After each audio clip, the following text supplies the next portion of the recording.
Usually tell us how the audio is before we go live on YouTube.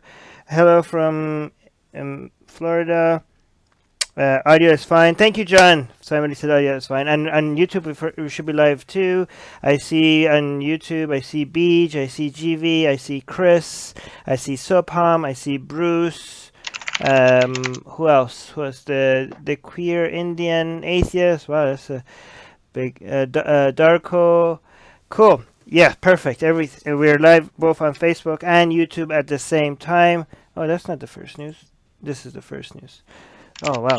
Okay, so we're going to be covering the most recent news on atheism, religion, human rights, politics, everything in between, stuff that we posted on Atheist Republic's Facebook page, and a lot of people showed some interest, commented. Most of the time it's about atheism, secularism, or religion. Sometimes it's a little bit different based on what the community asked for and engaged with. So it's not always religion, but most of the time it is. But Ali, hi. Hi. Ali, by the way, Ali is not on camera today because she screwed up her camera somehow. Yes. Yes. My fault. I'm to blame, not my Mac. I'm sure Armin would disagree. Oh, you have a Mac. That explains that explains everything. I knew it. Atheists should stay away from Apple products, okay? Apple is another religion. Don't join the religion. Okay, so hi Ellie Jackson, can see your feed. Perfect. Okay, fantastic. Okay, so Ali, do we want to announce anything before we jump into the news? No, let's just jump right in. We've got a lot of great news around the world today, and I wouldn't say a lot of great news, but we've got a lot of news around the world today. So a lot of it we'll be discussing in depth. The first bit of news we're going to be talking about today is out of Detroit, Michigan. Armed neo-Nazi group disrupts Detroit Pride with police escorts.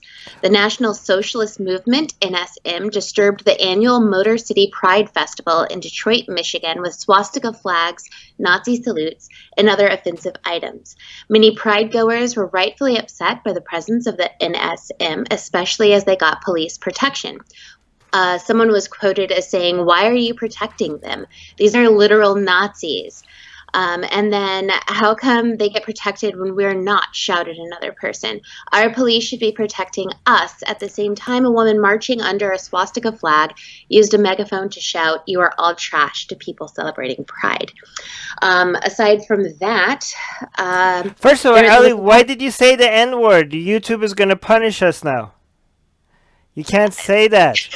You said arm. I'm gonna say it now because you said it already. Arm neo-Nazi. Now YouTube is gonna think we're. You don't. Okay, you should say arm neo-bad people group. Okay, because YouTube is now, the algorithm is gonna destroy our channel. So there you go. I'm so sorry. It's okay. There's actually going to be a lot of words tonight that I'm going to have to substitute, guys, for YouTube purposes. Right. So forgive me when that time comes. I will let you know what it is I'm talking about. But this story in particular, that wasn't the only thing that they did. I mean, they were actually being, in my opinion, not there to peacefully protest. They were ripping rainbow flags from protesters. Somebody even ripped an Israeli flag away from a protester and peed on it. So this was obviously outrageously confrontational, and a lot of people are upset that the police were there to protect the neo-bad people. And, Too late. Just say it. I can just say it now. Okay. Yeah, it's they're upset that they were there to protect them, but I hope that everyone can understand that the police's job is there to protect people, not ideas. I can guarantee you a lot of those police officers didn't agree with their stance, but they were just doing their job. Yeah, some of them even had like gay flag heart symbols on while they were protecting the neo-Nazis. It's so weird. Like, people like the people from the gay pride march were saying you're supposed to be protecting us, not them. What are you talking about? They're supposed to protect every fucking citizen. I'm gonna swear now because the algorithm is now screwed anyway, so I'm not gonna hold back. But like they're citizens of the United States. They are obviously, because they're going to be attacked, because they're a neo-Nazi group. They are the most likely to be attacked in a crowd surrounded by people that support LGBT rights. They're the most likely to be attacked there. You don't like them, I don't like them, we don't like them. It doesn't matter. The police's job is to protect citizens of the United States against harm. So that's why they're surrounding them, to protect them against harm. That's their job. That's what they're supposed to do. They're not going to support people that they like. They're not going to support people with ideas that they like. They're going to not support. They're not going to protect. I meant to say protect, not support. They're not meant to protect the people that they agree with. They're meant to protect people that are likely going to get harmed. And in this case, it is the neo-Nazis. We don't like them, but that's how it works. That's what the government is supposed to do. Right? Right. Absolutely. They're there to protect people, not ideas. So, well, police are there too. So, they were just doing their job. So, but I understand people's outrage over them showing No, up. I don't understand. I mean, okay. Well, no. They should. They show up protesting you. You protest them back. That's how you do it. But here's the thing. You should see this. If as an American, this is something that you should brag about.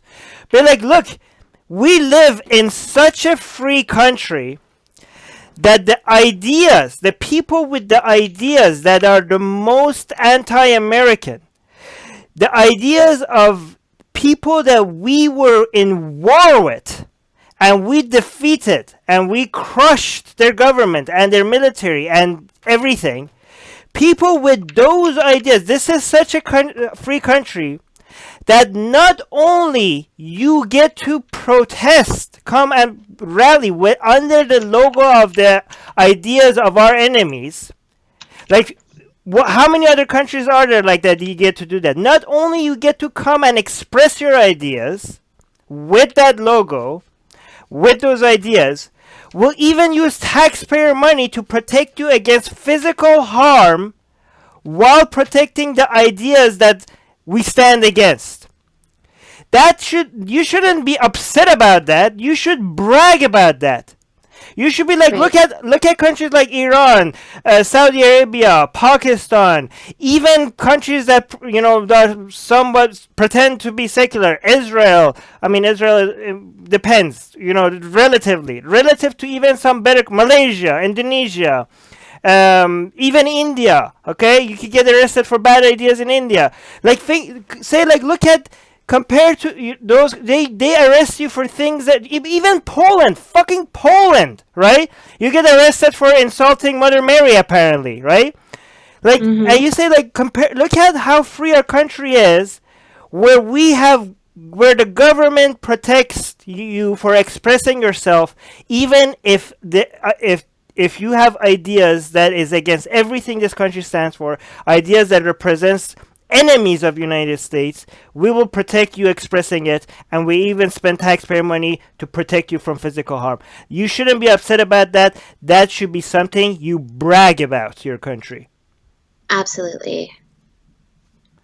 Does anybody, like, what do the people in the live chat, are they agreeing with this or disagreeing with this? I don't know. People in the live chat, yeah, I feel like people are agreeing with us. Yeah. It's so, they're so ungrateful to their police sometimes, I think, in the United States, right? These are people on your side. They're just doing their job. Stop treating them like, you have no idea how much security and safety and peace a lot of people enjoy relative to some other countries in the United States. And these people are risking them. So they're they don't. The fact that some of the police, they have rainbow, gay pride, logos on their uniform, and they were there to support gay pride, and they were excited about this, but now they have to defend these idiots. Do you think they want to do that? And sympathize with them. This is like, now they are, instead of enjoying the pride, they're protecting Nazis. Of course, they don't want to do that. They're doing that because that's their job. That's their duty. That's their job. Absolutely. Their day has been ruined, and now they're getting shit from the pride side, as like from the gay rights advocate side as well. So now they're protecting Nazis, which has ruined their day, and now they're getting for hate from the people that they came to show support for. Be thankful, be grateful, show some appreciation. Mark is saying, but Atheist Republic, does the U.S. have so many imprisoned though? Yeah, I mean, that's something that is bad about the United States. I'm not defending everything. Just because I'm appreciating freedom of expression in the United States, that doesn't mean I'm pro everything U.S. There's so many things great about the United States, and there's so many things shitty about the United States, and one of them is the percentage of, the percentage of people that are in prison compared to the total population. Is it the highest one in the world, or one of the highest in the world? I don't know. At least in the first world countries. I think if you just look at total numbers, China is the highest one. Per capita, I think it's the United States. I might be wrong about that. Godless Heathen is saying, get stuck in Armin? What? I don't know what it is. Sopam is saying there should be free speech without fear of violence and arrest. However, they should be prepared for people who will disagree with them as well. Yeah, they're protesting. You protest back right at them. Like, that's how you... Yeah. Anyways, let me see what people are saying. Julie is saying you are right. Spencer is saying yep. Okay, Ali, did you want to add anything? I'm surprised that people are not hating me for not saying I'm a Nazi apologist or something like that. Have you read the top comments? Oh, no, I haven't. That's forget. Let's look at there. Okay. I don't tend to look at the top comments, but let's see what people are saying there. Okay, the top comment is Dal is saying Nazis suck ass. Also, thank you to the officers putting themselves out there to protect citizens, even if you don't agree with some of the citizens. There you go. Oh, also, fly that rainbow high and proud, folks. I am offering virtual mom hugs to all of you. Oh, that was such a great response. I got the number. Okay, great. It's interesting. That is the top comment. So a lot of people in the community agree with that. That's great. Good. Wow. I'm impressed. Sarah is saying my grandpa is... Oh, okay. The second top comment is with 28 likes is disagreeing with this, I think. Sarah is saying my grandpa is rolling in his grave after he fought to keep the Nazis at bay, and here we are, a nation divided and support monsters we already fought the battlefield. Actually, no, okay, I don't know who your grandpa is, Sarah, but with the war that they fought for was not a fight to defeat Nazis. It was a war to defend freedom. Okay, if you become a country where people can't express themselves, you're becoming more like the Nazis that you were defeating. Okay, in fact, your grandpa shouldn't be rolling in his grave. He should be. Well, grandpas don't usually roll in graves because they're dead. But metaphorically, he should be proud because you know who wouldn't let the opposition have a rally without getting arrested? Nazis. Okay? Yeah. So this is very non-Nazi like. This is exactly the opposite of what Nazis would do. So this is exactly spitting in whatever Nazism stands for when you let people with opposing ideas have rallies and come out to express themselves freely, because this is not what Nazis would allow. Okay? So your grandpa shouldn't be rolling in his grave. He should be extremely proud of protecting... Actually, no, I'm not very nationalistic, but he should be happy with the results of protecting a country that that supports this level of freedom, freedom of expression. One of the best. This is something. Again, I'm not in for loving or hating a country outright. You have to do one specific thing at a time, instead of be like U.S. is great or U.S. is bad. No. What is it about this country that is good, and what is it about this country that is bad? When it comes to freedom of expression, United States, it's either the best country in the world or at least one of the best countries in the world. On that specific thing. I know there are other things that we could shit on the United States for, but on that thing, every other country should be jealous of the United States for its free speech rights. Let me see. Sopam, yeah, already responded to that. Okay, so anything else? Ali, do you No. Okay, let's go to the next bit of news. Right. Our next bit of news is out of Fife, Scotland. Scottish Child Abuse Inquiry says that boys were raped by priests at quote-unquote satanic parties. The independent Scottish Child Abuse Inquiry is looking in detail at historic abuse of children in residential care, Dave Sharp described a catalog of sexual, physical, and emotional violence at St. Ninian's in Falkland, Fife between 1991 and 1975. Mr. Sharp from Glasgow said that the abuse had left him with lifelong trauma. He stayed in several institutions before going to the Catholic-run care home in Fife. He told how he was groomed by one of the religious brothers who would tell him he loved him, which no one had ever done before. The inquiry heard the then 12-year-old was later raped. 2 or 3 boys were trafficked around Scotland and Ireland at time to be used in a drink-fueled sex party, which was described as satanic. The inquiry before Lady Smith continues on Tuesday. So I just want to let you guys know I did a little bit more research into what this independent Scottish child abuse inquiry really was. And it turns out there's actually quite a bit of news on this. This isn't just one story about priests doing this. They're looking into abuse all over Scotland that children faced back in days before child abuse was really reported on. But in this house, in this St. Ninian's in Falkland, Fife, there was abuse run amok. Boys were talking about how their friends would just go missing and they didn't know where they were. They were raped by priests, but they were also raped by older boys in the home as well. And abuse just ran rampant. No one was ever there to really check in on them and see how these boys were doing, or even notice if a boy went missing. From what I can tell right now, I know that what I didn't want to do is report news on something sensational like satanic parties and priests attending them raping boys. But this inquiry by the Independent Scottish Child Abuse Center, they're actually looking into these cases, and they're reporting on this as almost factual, because this isn't just a documentation from one person.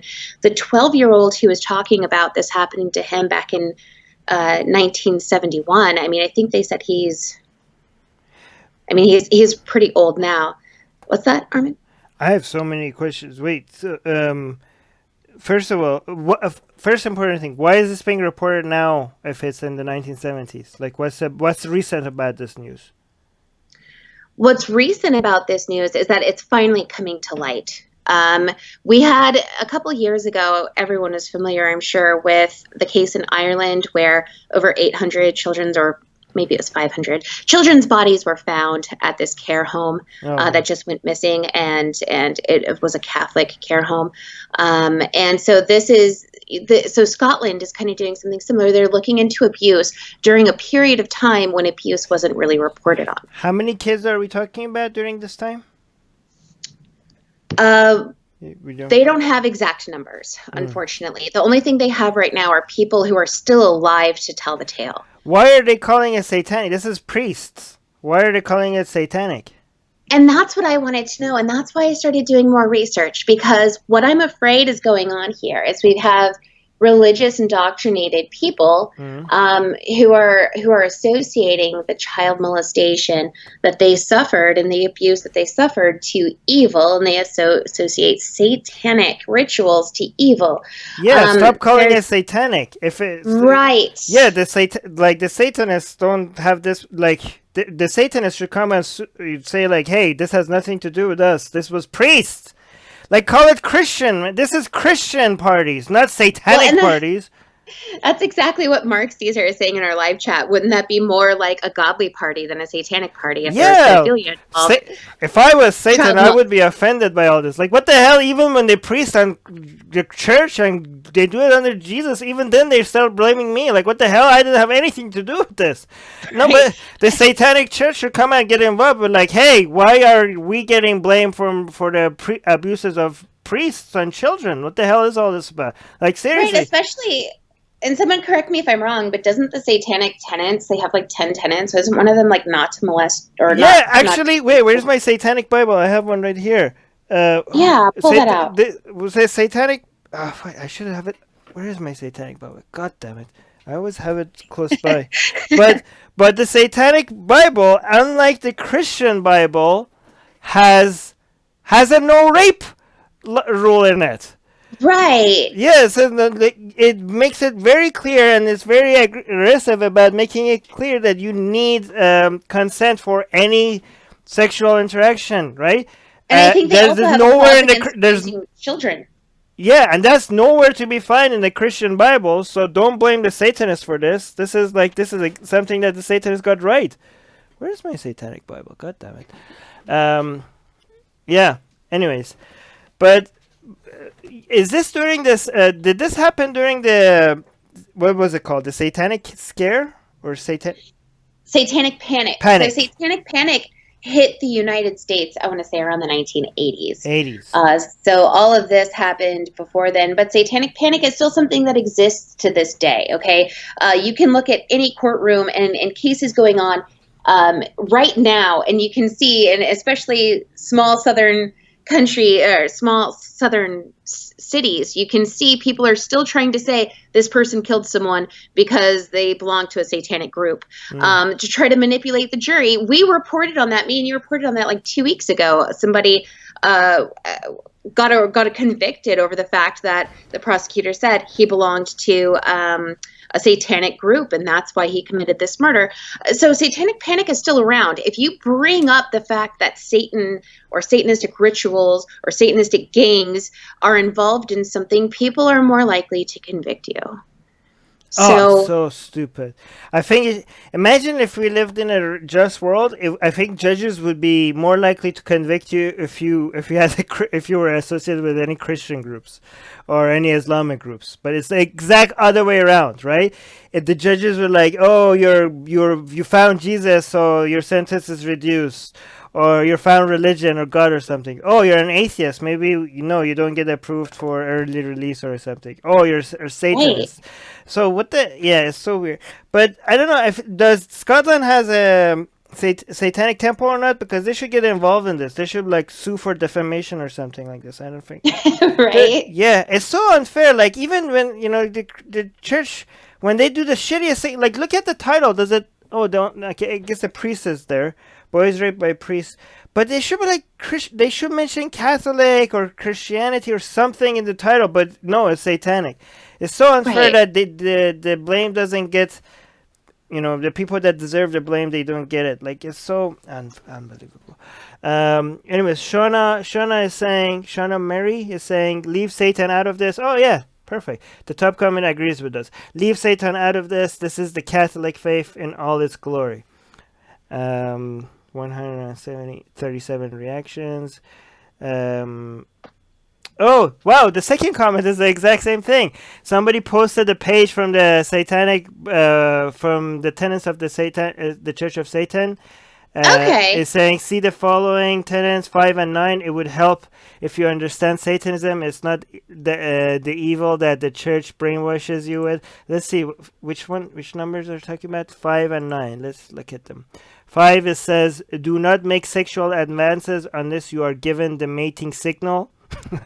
What's the mating signal? Showing consent. How about Okay. All right. So you're not supposed to make any sexual advances unless you. I mean, these Satanists are atheists. They're just playing around, right? So, and I know they use, instead of consent, they're saying mating signal. That's just basically a satanic way of saying consent. So. So that's number 5. 7 is saying acknowledge the power of what? No, that's not right. It's not number 7. I think 9. Yeah, number 9. Number 7 is actually bullshit. That's something I don't like about the tenets of the Satan. Number 9 saying do not harm little children. there you go. Okay. I would improve I know number it's all by 9. itself. I would not improve number 9 to saying do not harm children instead of little children, because what if you had an overweight giant child? Like, do not harm little children. So big children are allowed to harm? Yeah, so I don't know why you have to have the word little there. That's unnecessary. Remove that. Okay. By the way, we recognize, like somebody's gonna come complain. We recognize that the Satanic Temple are not devil worshippers. They're just atheists that are being poetic about their atheism. Many people don't know that, and I'm glad that they're doing that, because in the United States, at least, because they disguise as a religion, they're making, and because Christians are terrified of of anything satanic. Every time religion tries to make its way into politics or into schools or anywhere that they're not supposed to be, then the satanic temple comes as well, and then it scares the shit out of the Christians, so that ends up Christians supporting secularism. So the satanic temple is a gift to secular rights in United States. It's amazing. Yeah. So let me see who. Anyone else? Hey. In the chat, we have Disidentity who said that the satanic panic hit Europe as well. My mom was scared of my Motorhead Orgasmatron t-shirt and threw it away, and then the fight began. And Doorknob Head is saying mating signal per Christians is like what, lipstick? That's pretty funny. Right. That's a good one. Okay. Did you want to add anything? No. Okay, let's go to the next news. Next news is out of the Vatican. Vatican rejects trans people, says they annihilate the concept of nature.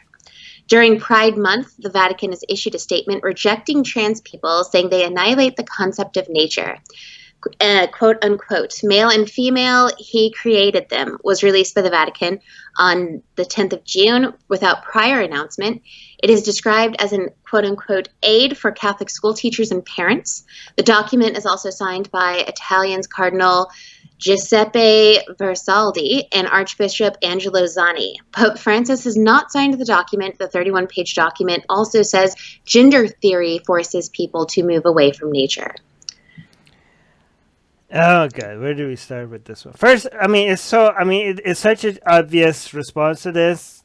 Like, right. I'm just gonna take it because it's such an obvious. You know what annihilates the concept of nature? The Catholic fucking Church, okay? Right? Yes. This. I know it's such an ezy shot, but we have to take it because obviously, right? Obviously, like, you know what's obviously. Not. First of all. There's so okay. I have so many responses. I don't know where to start. First of all, even if it was against nature, you're making it natural. Looks like fallacy. Not everything natural is good. Second of all, trans people, it's not a new thing. They have been with us throughout history. Even if they're a small percentage, it's completely natural. It's not. It has nothing to do with social, concept. But they've been around. They have been written about, talked about. There's records of them throughout history. It's completely natural, right? It's completely natural. But even if it was natural, even if it wasn't natural, who fucking cares? We're talking on cameras to people around the fucking planet right now. That's not natural, but it's a great thing. Okay. We fly on giant tubes from one country to another country while watching movies. That's not natural, but it's fucking amazing, okay?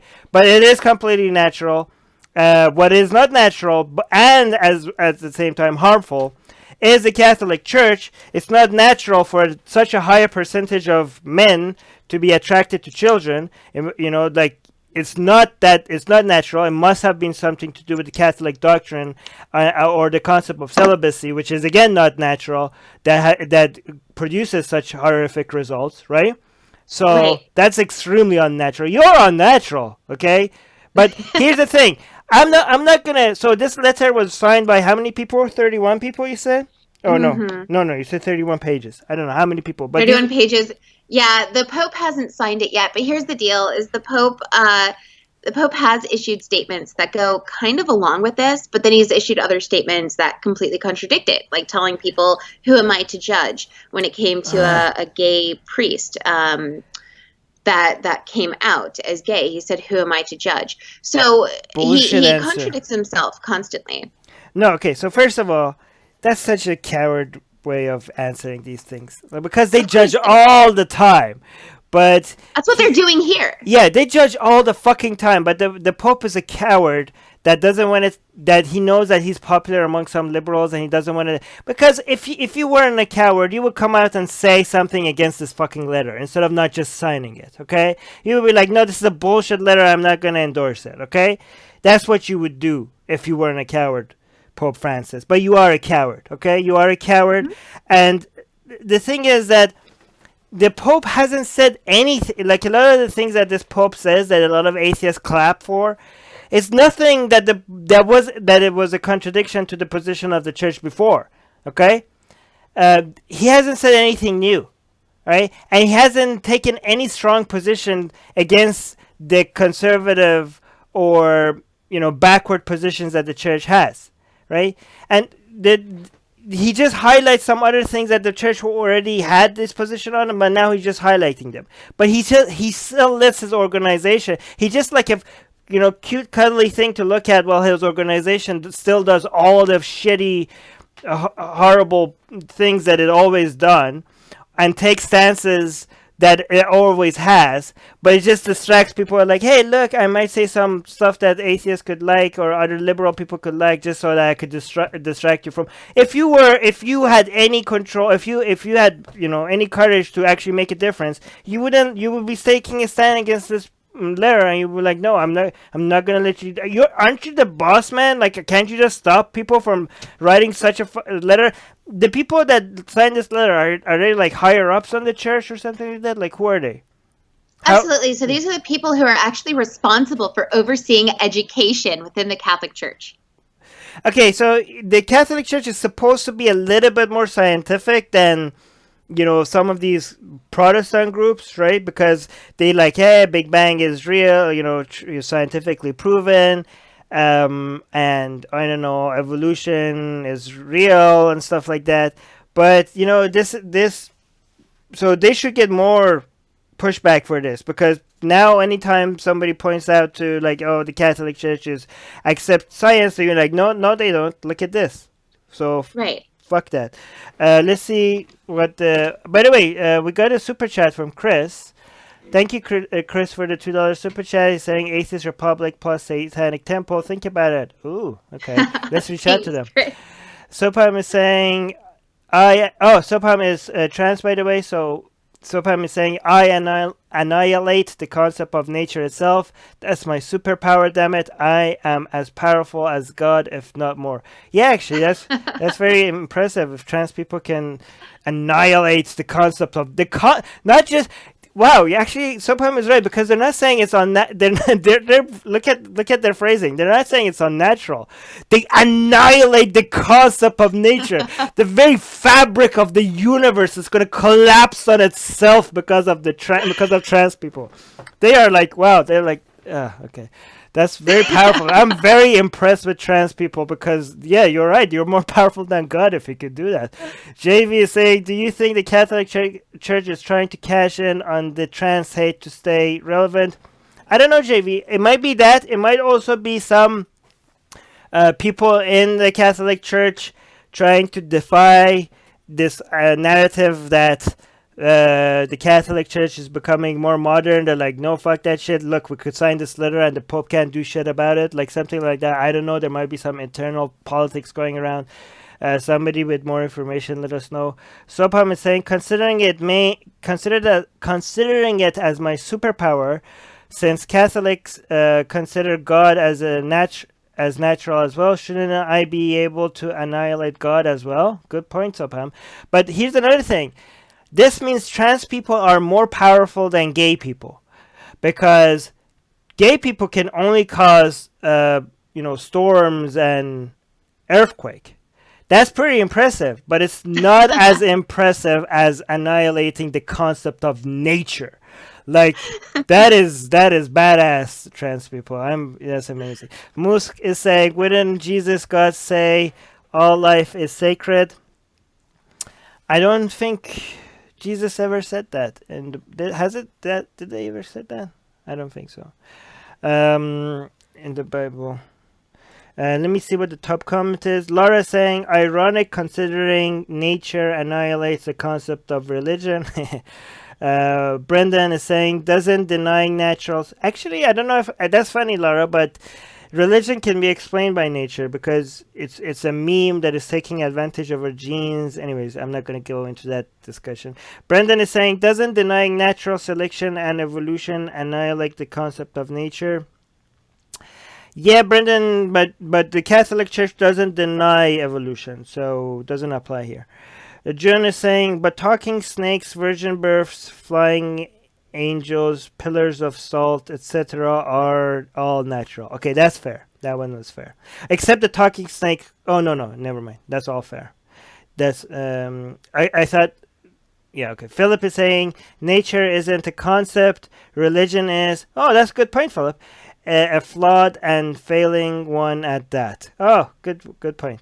James is saying obviously the Vatican doesn't understand the concept of nature. Good comments. Ali, did you want to add anything to this? No, I'm good. All right. Next news. Next news is out of Odisha, India. Odisha, man beheads 12-year-old nephew to appease deities for good harvest. Holy fuck. Chintamanti Maji, 48, was arrested for allegedly beheading his 12-year-old nephew in order to appease deities for a good crop harvest. He lured his nephew to a field in Nuapada's district Jadamunda village on Saturday. Maji later hacked him to death with a billhook. He then was arrested. The police said that the accused has confessed to the crime. Maji said that Hasn't he or sacrificed... Has, okay. He did confess to the crime. Maji said that he sacrificed his nephew as an offering for choru, a local term that refers to the sacrifice offered to deities for a bountiful harvest before the start of the new cropping season. Okay, Sobham is in the live chat. He knows a lot. He knows more about this. So he says he has a few things to say about it. So please do, Sobham. What religion is this? Which deities are we talking about? Is this a Hindu god? Is this a Hindu thing? I'm pretty sure it is. I wanted to see if somebody could let me know what this was, because sometimes, especially in smaller places around India, it's not just Hindu, but it's also like not witchcraft, but they have like dark deities and things like that they do sacrifice local people to. So I definitely don't want to say this is for sure Hinduism without Subham. Yeah, we're waiting letting for. us know. I mean, I know it's in India, and Hinduism is the most common religion in India. But India is like has a ton of other religions. Some only local to India. So we don't know what religion. Okay, so Subham is saying that first, while it may be a tribal superstition, tribal superstitions are often integrated with Hinduism in many parts. I agree with that, but I think that this one is actually more of a tribal tradition. Isn't that right? Like this isn't specifically Hinduism. Mm-hmm. Okay, so this is a tribal religion that is not Hinduism. Like you said, India has a lot of. I mean, there's a new religion in India where they worship Trump, right? So, religion has just random religion all. But Soraya is here as well. Soraya is saying it mostly has a Hindu back. It mostly has Hindu backgrounds. Backgrounds. Okay, so maybe it has some similarities or like again, Hinduism itself as a religion is a mix of a whole bunch of stuff. So it's really hard for you to just draw a line to say this is where Hinduism ends and another superstition begins. Absolutely. It's not as clear cut as like Islam, for example. I know that we have even disagreements with Islam and Christianity and Judaism, but the lines are easier to draw there than when it comes to Hinduism. Sopam is also saying sacrifice. Okay, Ali, you read this. Some of these words I can't read. Sacrifice or yajna. Yajna is one of the main. Yajna is one of the main tenets of Hinduism. So don't let anyone tell you otherwise. Yeah. By the way, we look forward to the comments from Hindus or cultural Hindu atheists to saying like no, human sacrifice has nothing to do with Hinduism. Every time, by the way, Ali, if you look at last week's news where we predicted people are going to come and say fake news about everything we commented, every news we reported from India, they were there, right there, like they came they came with their excuses. Soraya is saying it is. Oh, Soraya is saying it is Hinduism. Okay. Tribes deny human sacrifice. Oh, the tribals deny human sacrifice. They themselves are oppressed from upper caste people. So Soraya is saying this is Hinduism. Okay. So GV is also from India, I think. So GV is saying, oh, I was watching this amazing. Okay, no. So, GV, what do you think about this? Sopam is saying Hindu atheists would distract people from thinking that this is Hinduism, but I know because I used to be a Hindu apologist as well, even while being an atheist. Okay, so Sopam, are you so both Soraya and Sopam, both of you are from India? Are you both confirming that this is Hinduism? It's a sacrifice for their demons and Satan? Rod FFM is saying. I don't know. Rod FFM, what do you like? I'm gonna rely on Sopam and GV and Soraya right now because I know they have good information. Gavin is saying I appreciate you guys. Oh, we appreciate you saying that. Yeah. Oh, GV is saying I got nothing.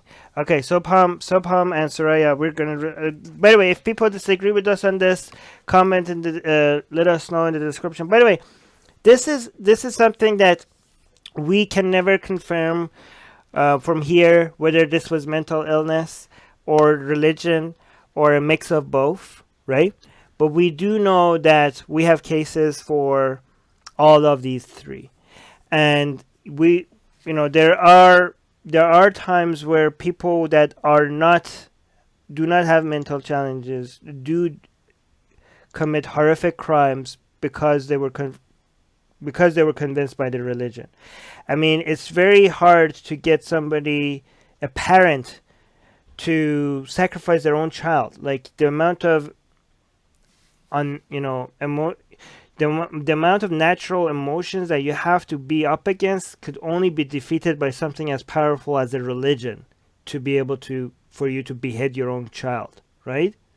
Right. And this is how powerful religion is sometimes. Sopam is saying last year a 9-year-old was beheaded to appease goddess Durga, who is a Hindu goddess. So I actually believe we reported on that last year. Right. So see, this is, so this might strengthen this case that this has something to do with Hinduism, and Hinduism as a religion does have an influence on this. Like, it's hard to believe that this wouldn't happen if Hinduism was not preaching that human sacrifice could bring, a good harvest. Like you have to. Occam's razor suggests that the teaching of Hinduism has influenced this man's decision to kill his own child, right? Or his nephew. His nephew or his child in that situation. Like this is. I know nothing is a 100% safe bet, but if you are against this position as a Hindu apologist, then you're abandoning logic, I think. Like if you're going to deny that. You cannot, if you disagree with the statement that Hinduism has no impact on this man killing a 12-year-old child for harvest, then you are so certain, you have become so obsessed with defending Hinduism that you have completely abandoned logic. Right. Let me see. Soraya is saying yes, sacrificial gods of Hinduism. Sopam is saying Hinduism requires sacrifice. It is not common. Goat sacrifice is actually very common. However, human sacrifice is banned. Hindu cults have often committed human sacrifice. Okay, so see, there's a Hindu cult, so it is Hinduism. I don't know.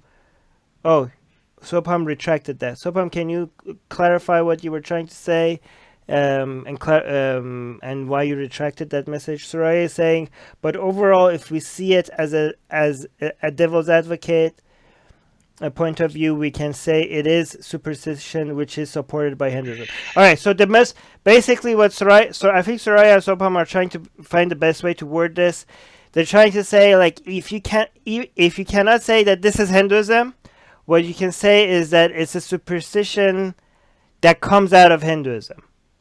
Something like that. Sopam is saying there are many Hindu cults who have kidnapped children or lured them to places to use them as sacrifice to appease gods. Sopam is also saying Hinduism requires... Oh, okay, so here's the new version of what Sopam is trying to say. Sopam is saying Hinduism requires sacrifice.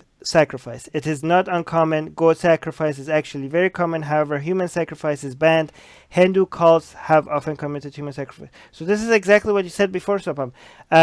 So you're saying Hinduism bans human sacrifice, but you're at the same time saying these are Hindu cults. So it seems a little bit contradictory, but again, I know Hinduism is a little bit more complicated. So Subham is saying I retracted it because I wanted to say uncommon. Okay, sounds good. So if basically what I'm getting at, this is my interpretation. You can correct me if I'm wrong. If you go with what is associated with Hinduism on the mainstream level, and I know that's hard to say because Hinduism is not one thing. Hinduism is many things just mushed together. But what is accepted mostly as Hinduism mainstream, this practice is banned. But if you go by fringe groups, fringe cults branching out of Hinduism, then this is practiced. Is that the most accurate way of saying it? Please confirm in the live chat. Suraya is saying yes. Sopam is true about the cults. Okay. Let's see. Gavin in Facebook is saying, I'm pretty sure that there have been studies done that show people who are conservative, aka entirely religious, have a higher sensitivity to the fear receptors in their brain. I don't know what this has to do with what we're talking about, but okay. Let's see what the top comment is. Jeff is saying, respect religious freedom. I think Jeff is being satirical here, but based on based on the news. Ryan is saying, how was the harvest? Oh, come on. Ping is saying the world is so miserable because of religion.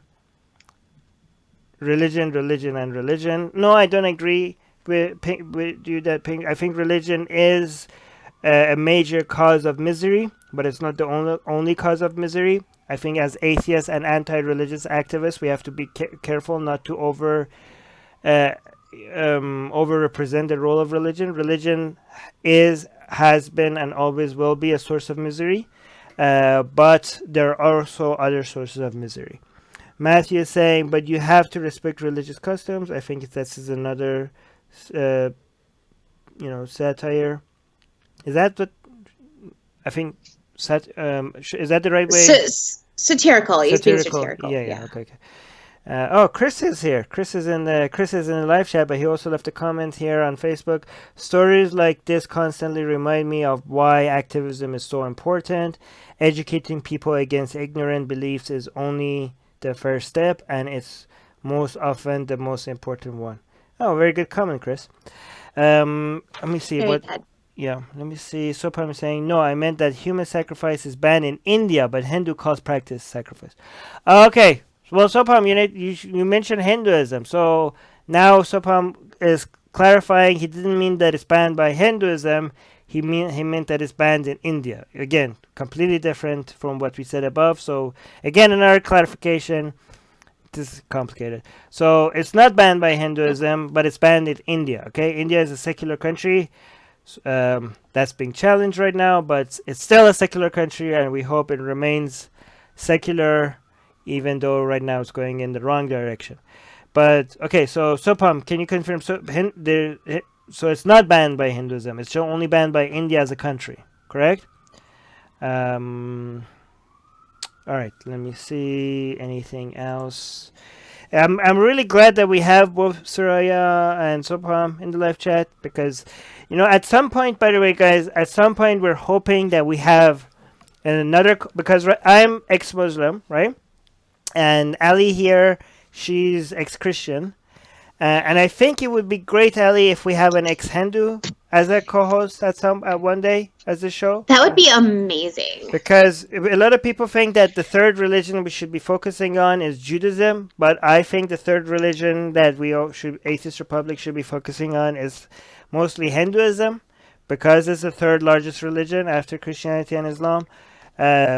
So it would be great if we had an ex-Hindu co-host with us. To do these shows every week. Yeah. Okay. Great. Let me. Do you have anything to add, Ellie? No. I'm ready for our next bit of news. If you are. Yes, I'm ready. All right. Out of Iran, Iran's top diplomat says his country executes gay people because of moral principles. On Monday, Iran's top diplomat defended his country's harsh anti-gay laws, which includes capital punishment for consensual same-sex sexual acts. Iranian Foreign Minister Javad Zarif Zarif. cited Javad Zarif. Zarif. Yeah. Okay. Thank you. Cited moral principles when asked why Iran executes homosexuals. Quote, and this is a quote, "Our society has moral principles, and according to these principles, those are what we live by." Zarif responded, "These are moral principles regarding the behavior of people in general, and that's because the law is upheld and you abide by laws." So, yeah, I mean, people are wondering if they actually go through with executing people. And absolutely, in late January, a 31-year-old man was publicly hanged in Iran after being found guilty of violating the country's anti-gay laws. And so this is still something that's going on today. Okay, so for people to understand, because sometimes people take one of the messages of a local imam in a village somewhere, and somebody says something very horrific, and they post it, or like, oh no, look how horrible it is, but it's not very fair because it's just like some local guy somewhere. This is a big deal because this guy, he was, I guess, the foreign minister. He recently resigned. I don't know if he's still in his position, but he recently resigned as the foreign minister over some U.S. deal, stuff like that. But anyways, but this guy is like really high up, right? Like this is not this guy. He was, and I think he still is for a little while. I'm not sure if he is, but the face of Iran to the world. Like he's the foreign minister. He's the PR front of Iran, right? So right. Him saying this is a big deal. I mean, I know people are like, why are you surprised? Of course we know that they execute gay people. Like I think some estimates says that so far they have hanged at least 3,000 people for the crime of being gay in Iran. It's really hard to get accurate numbers because a lot of people get hanged under the crime of spreading corruption on earth or waging war against God without much more detail. So you don't get the real numbers on who's been hanged for what.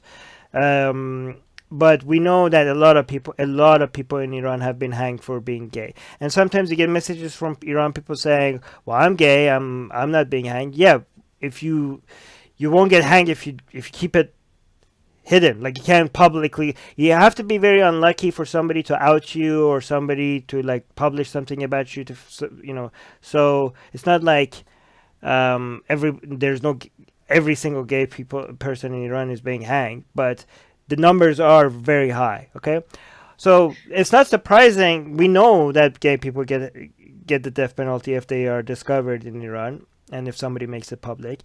So that's not the surprising part. The surprising part about this to a lot of people, and I will give you why I think, and I might be wrong about this, but the surprising part is this guy, which he's supposed to give a better image of Iran, like to he's supposed to be the PR front, right? It's surprising that he's so openly saying, yeah, of course we execute gay people because moral principles, right? So for him to say it, it's a big deal, right? This guy in his position, for him to be so publicly saying it to the world and making an excuse for it, it's a big deal. Because I think when it comes to human rights violations, what he used to do, he used to tiptoe around it, and he said, like, listen, I'm just a foreign minister. The judicial system in Iran is separate from my department, so you shouldn't be asking me that, right? But that's a bullshit answer because you are the representative of the entire country to the world. So yeah, we're gonna ask you what the fuck, right? So I guess now he's not tiptoeing around it. I guess he's saying, well, this is why we do it. Some people might want to say, like, listen, this guy, what choice did we have? So some guy might, if they want to play devil's advocate, they might be like, look, this guy hasn't executed anybody, and maybe if he was in charge, he wouldn't want to do it. But he doesn't make, like, I'm gonna tell you what the excuse would be, and I also gonna attack that excuse, right? So somebody might say, like, this guy doesn't really have any choice. He represents a country where that this is the law, and even if he doesn't like that, he cannot come and say like I'll support gay rights, because then he would be the next person to be executed, I guess, right? So what do you expect from him to do, other than coming up with an excuse for it? Why are you blaming this guy? Well, the reason why I'm blaming this guy is to represent the country that executes gay people to begin with, right? Or like, oh, poor him. What is he supposed to do? He represents a country that is so anti-LGBT. So, boo hoo hoo. Like, he can't say otherwise. Well, fucking don't make excuses for them. You should have resigned. Like, people are like, well, he is resigning. Well, no, he's not resigning over this, right? Some people are like, well, you think he shouldn't represent the Islamic Republic of Iran because the Islamic Republic of Iran has such a poor human rights record? Well, guess what? He's resigning.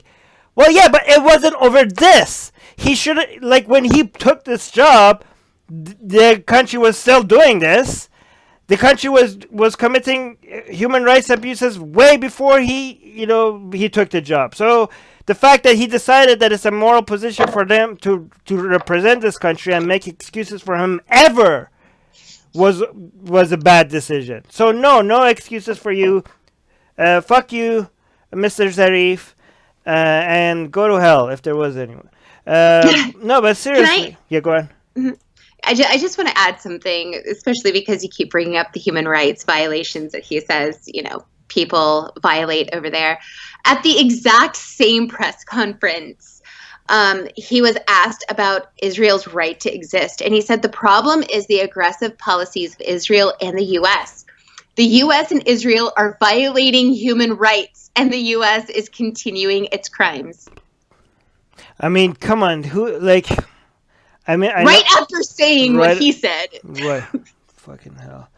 By the way, just a clarification. Apparently, his resignation was rejected by the supreme leader. So maybe I saw his resignation, but I didn't know that his resignation was rejected. So he might still be holding his position. Yeah. So okay. So, but anyways, if that's the case, I mean, but the thing is that his resignation was over, the United States deal, the nuclear deal, and some other talking to the United States, not talking to the United States regarding sanctions or not. It was all bad, all of that. It had nothing to do with, his position for human rights. I mean, if it was, then why would he even give this job to begin with? Because that was the same when he took the job. So no excuses for you. You represent an evil government, so fuck you. Robinson is saying, the most peaceful and loving religion, nailed it again. Second top comment is saying, nothing says moral principles quite like murdering people whose mere existence doesn't affect anyone else. Yeah, I mean, I'm glad you said this is the second comment, because this is so obvious that I don't know, that I sometimes forget to even say it, because it's like, yeah, like moral principles. On one side, we have executing people. On the other side is people having sex with the people that they love without harming anyone else. Moral principles, tomatoes. Like, oh my. Yeah. Yeah, I don't even know. I don't. Sometimes you just get tired. Like yeah. Steve is saying moral principles. You mean religious bullshit? This is why I'm glad we have a live chat, so we could, instead of repeating the same thing over and over again, we could just read their comments. Muscal is saying Iran performs more sex exchange operations than any country in the world except for Thailand. Well, I have to clarify this. Sex exchange operations has nothing to do with gay rights. It's mostly so this is something that confuses people about Iran, because trans rights is accepted in Iran, but gay rights is not, right? And the reason why it's weird for a lot of people is because in most other countries, gay rights is tolerated first, and then you move on to trans rights, right? And trans rights is usually behind gay rights, but in Iran, a very religious country, if you're trans, it's completely legal for you to get sex exchange operation. But if you have same-sex relationship, you get hanged, right? So for people that think that Iran is tolerant of LGBTQ rights because they accept trans surgery, no, they hang gay people. Okay, so they don't. That's and the weird thing is that they actually the laws are extremely. They're very confused about the gender relation, gender identity and sexual orientation, because they see them as the same thing. Ali, you know about this, right? Yeah. Yes, about Iran. So what they think is that if you're here's a defense Iran has for how tolerant they are. They're saying that you don't get executed for just being gay. You get executed for having gay sex.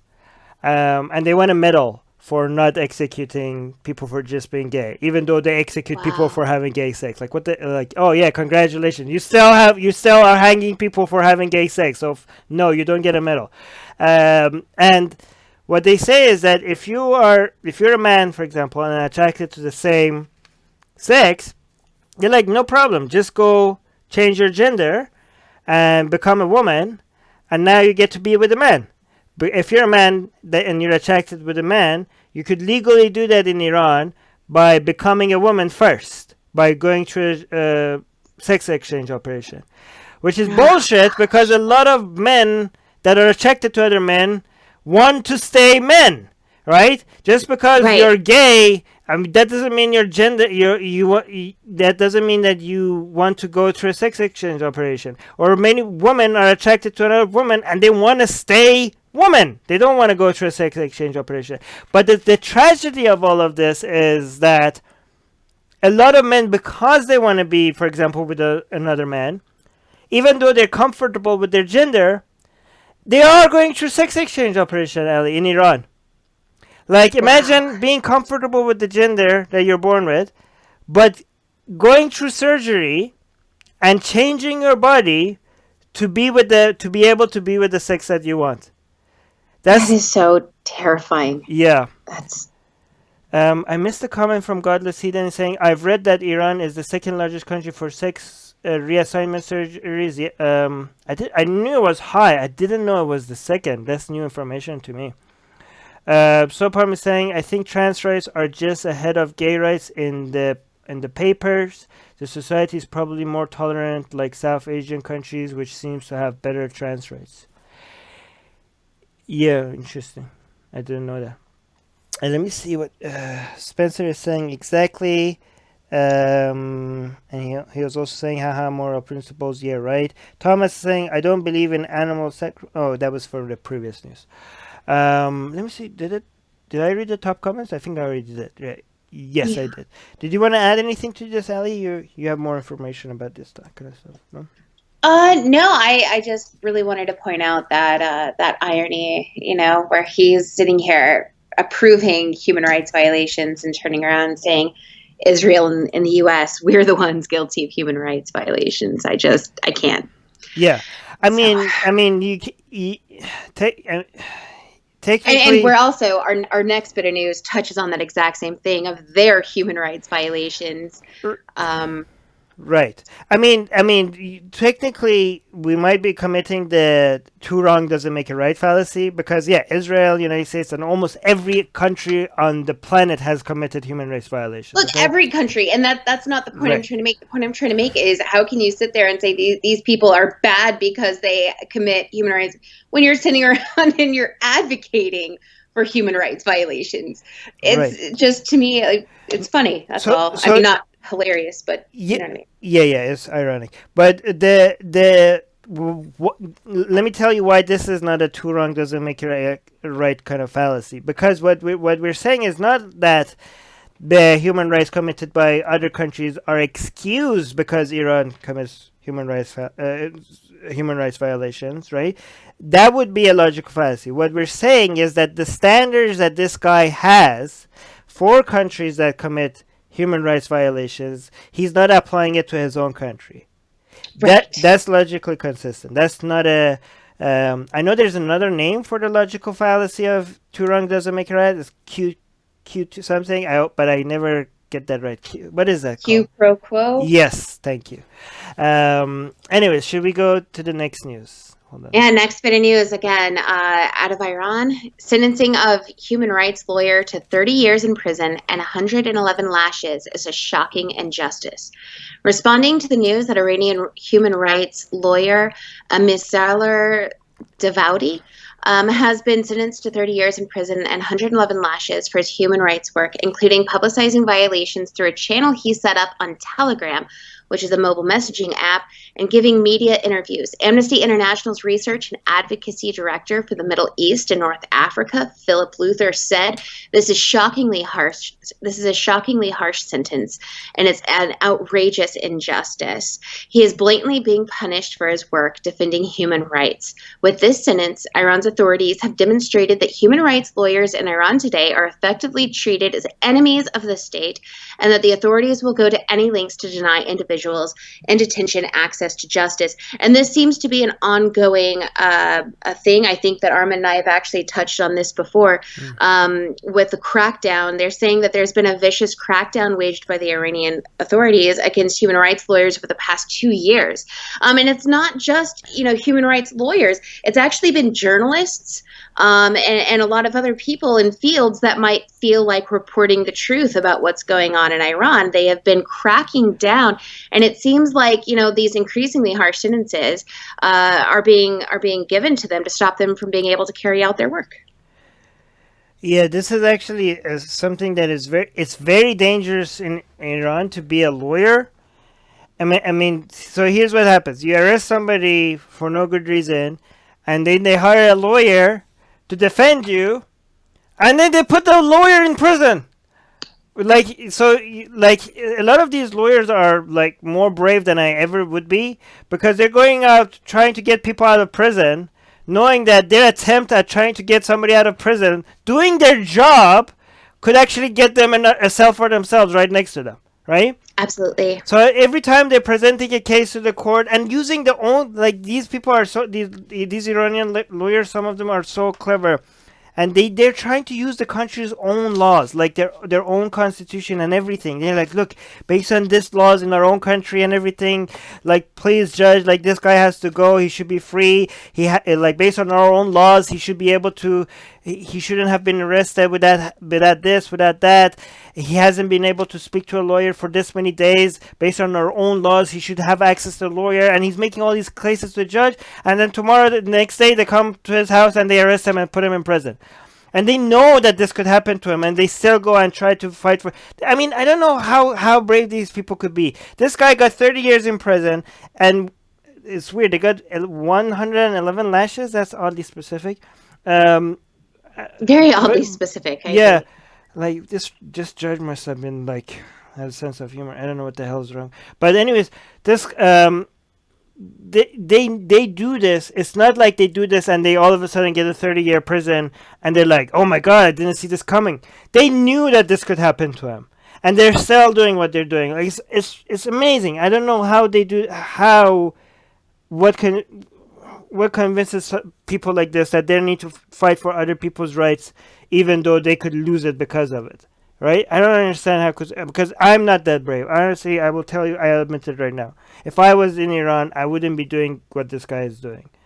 Like, well, and it's also happening in other places too, such as Pakistan and Egypt. You and I have reported on those stories before. For people who are wondering, like, why is it so dangerous? Like Armin said, in Iran they can be sentenced right alongside the person they're trying to defend. In Pakistan, they can literally be killed, especially if they're defending like an atheist or something like that. And in Egypt, they have been murdered. So it's dangerous because it's not just the government that seeks to hurt these people. It's also extremists within the country that don't like the bad people being defended, and so they go after the lawyer. It's dangerous from a government perspective, and it's dangerous from a social perspective. Nothing's not. It's what's very ironic is that Iran then dares go out in the world and say that they actually support human rights.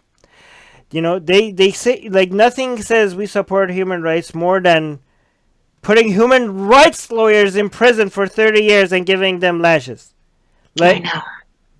And who's going to represent this guy? Like, this guy is going to, like, the sad thing about this is that he probably has to represent himself, because he's not going to, he's good. A lot of these people are going to have I know there are these heroes like this, but there's not a lot of them, right?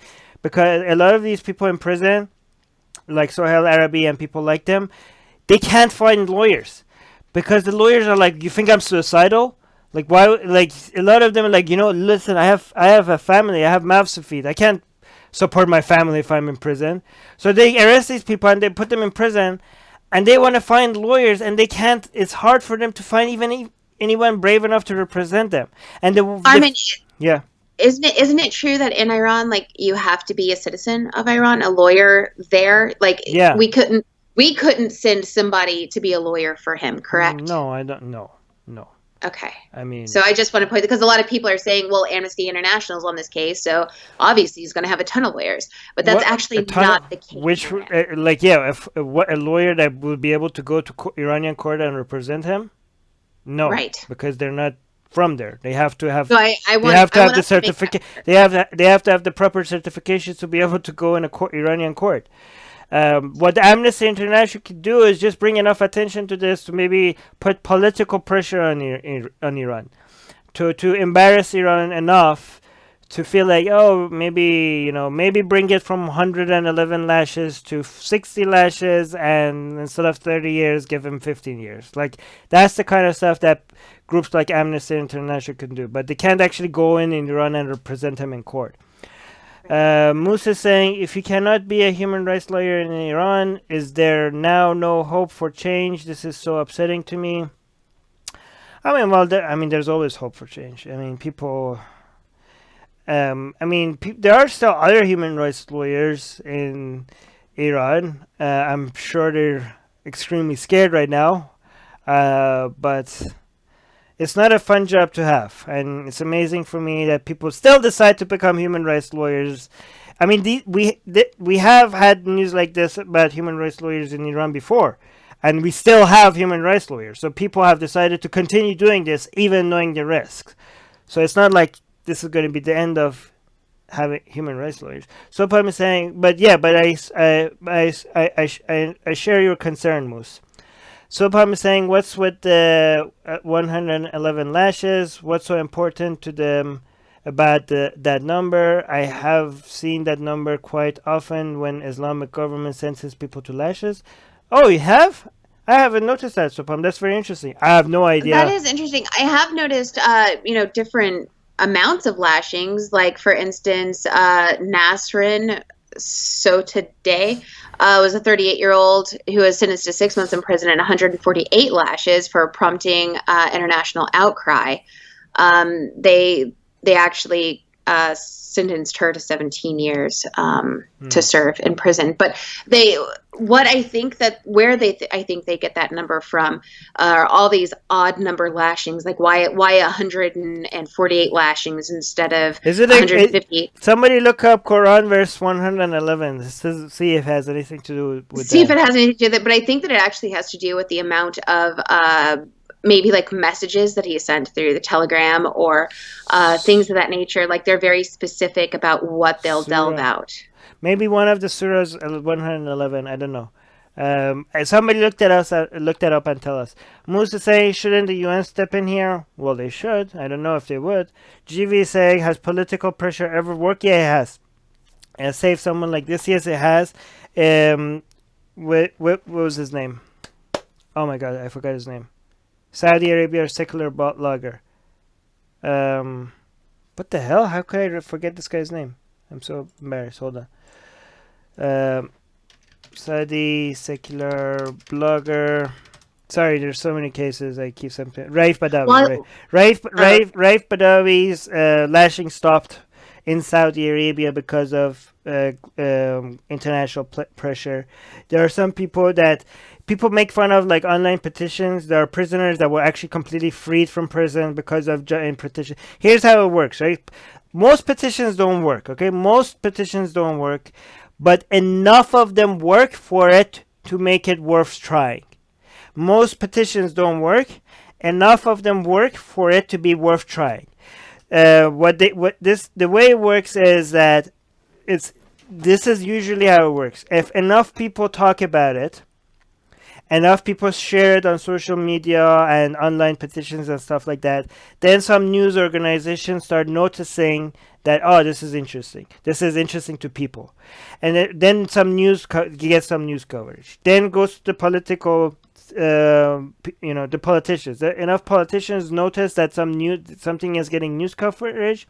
They're like, oh, maybe my constituents care about this. Maybe this is something that if I put pressure on another country on, then I can get some more votes in the next election. So then they will put pressure on the country that is like, oh, we are against Iran because of doing this. And then a country like Iran or Saudi Arabia or North Korea or somebody notices like, oh, they're using this as a way to make a move against me here or make a move against me there. So maybe I could try to reduce the sentence here to just reduce some attention on this case. So it does sometimes work. Okay, not always, but it works. So I was saying Sharif Jaber. No, Sharif is in Egypt, not Saudi Arabia.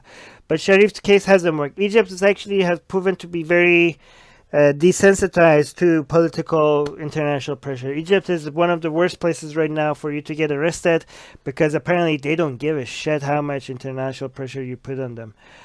Even Saudi Arabia has shown to. Saudi Arabia, especially right now, is in such a strategically weak position ever since they killed that Khashoggi guy, that political pressure is working on Saudi Arabia more than it used to.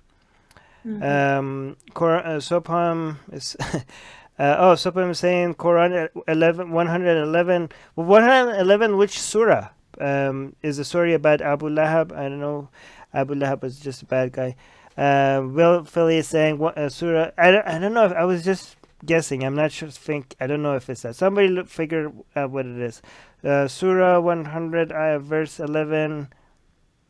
Okay, so people are looking up Quranic verses. That's interesting. Inform concerning them. I was just guessing. I don't know what it is, guys. But we'll see if we can find that. Iran. Musa saying Iran should go back to the times before the Iranian Revolution. B just saying can't find what Armin was. Just got something about man cursed and a woman carrying sticks. Yeah, Abu Lahab was somebody that Muhammad really hated. So he cursed him in the Quran. One of the few people that was mentioned, him and his wife, one of the few people that was mentioned by name in the Quran that lived at Muhammad's time. Let me see what the top comments are. Joe is saying my heart goes out to this brave man. Wilco is saying that is what happens when religion enters a courtroom. Jonathan is saying such a fantastic religion. Oppress, oppress, oppress. Oh, you don't like it. 111 lashes. Ryan is saying religion of peace in a satirical way. Should we go to the next news, Ali, or did you want to add anything? No, let's go to the next news, which is also out of Iran. Wow, so much Iran news today. Huh? Yeah. Yeah, so many today or this week. Nearly 500 restaurants in Tehran have been shut down for breaking Islamic principles. The Iranian capital of Tehran is down 547 restaurants and cafes following a severe police crackdown on establishments found to be flouting Islamic principles, such as playing illegal music and posting unconventional advertising in cyberspace, or otherwise permitting debauchery. Meanwhile, 2,000 new all-female morality police units are to be tasked with ensuring that Iranian women wear the hijab or headscarf. Also, the reason why this is happening now is the EID, isn't that right? Or what? The aid? What? What do you mean EID? Right now, isn't it like I'm trying to wonder. I'm just wondering why they're choosing right now to start shutting down everything. Isn't it because it's Ramadan?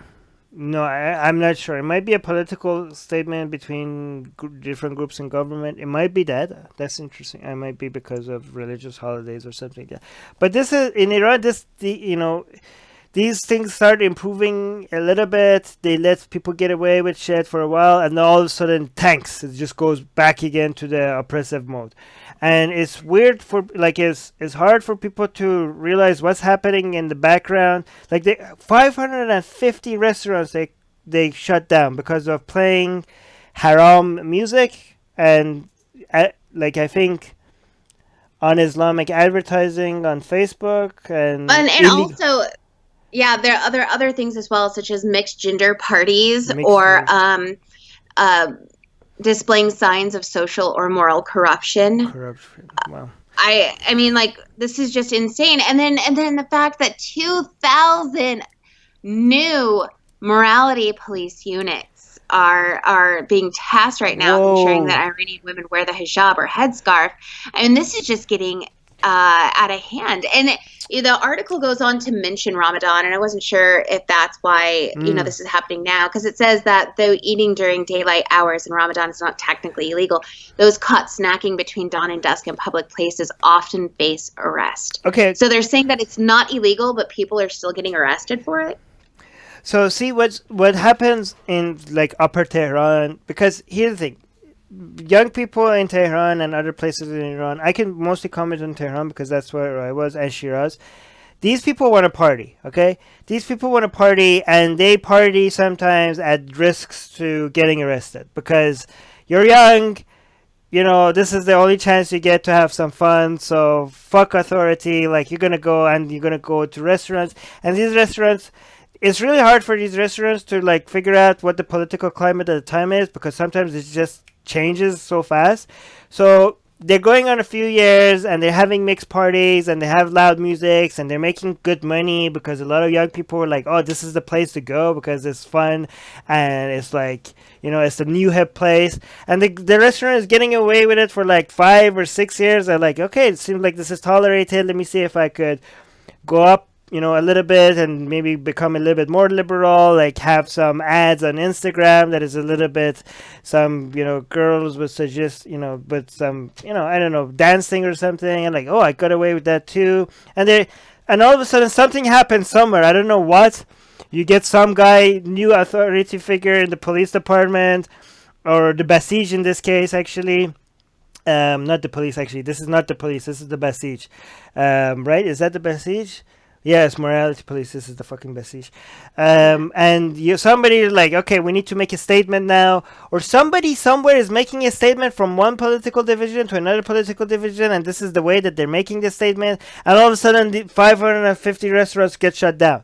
But the more interesting part of the story is that, so you have to understand that in Iran, there are different parts of, you don't just deal with the police. You have the police, you have the Artesh, you have the IRGC, and one part of the IRGC, which is the Revolutionary Guard, which is the most Islamic part, is the Basij. And these Basij are these morality.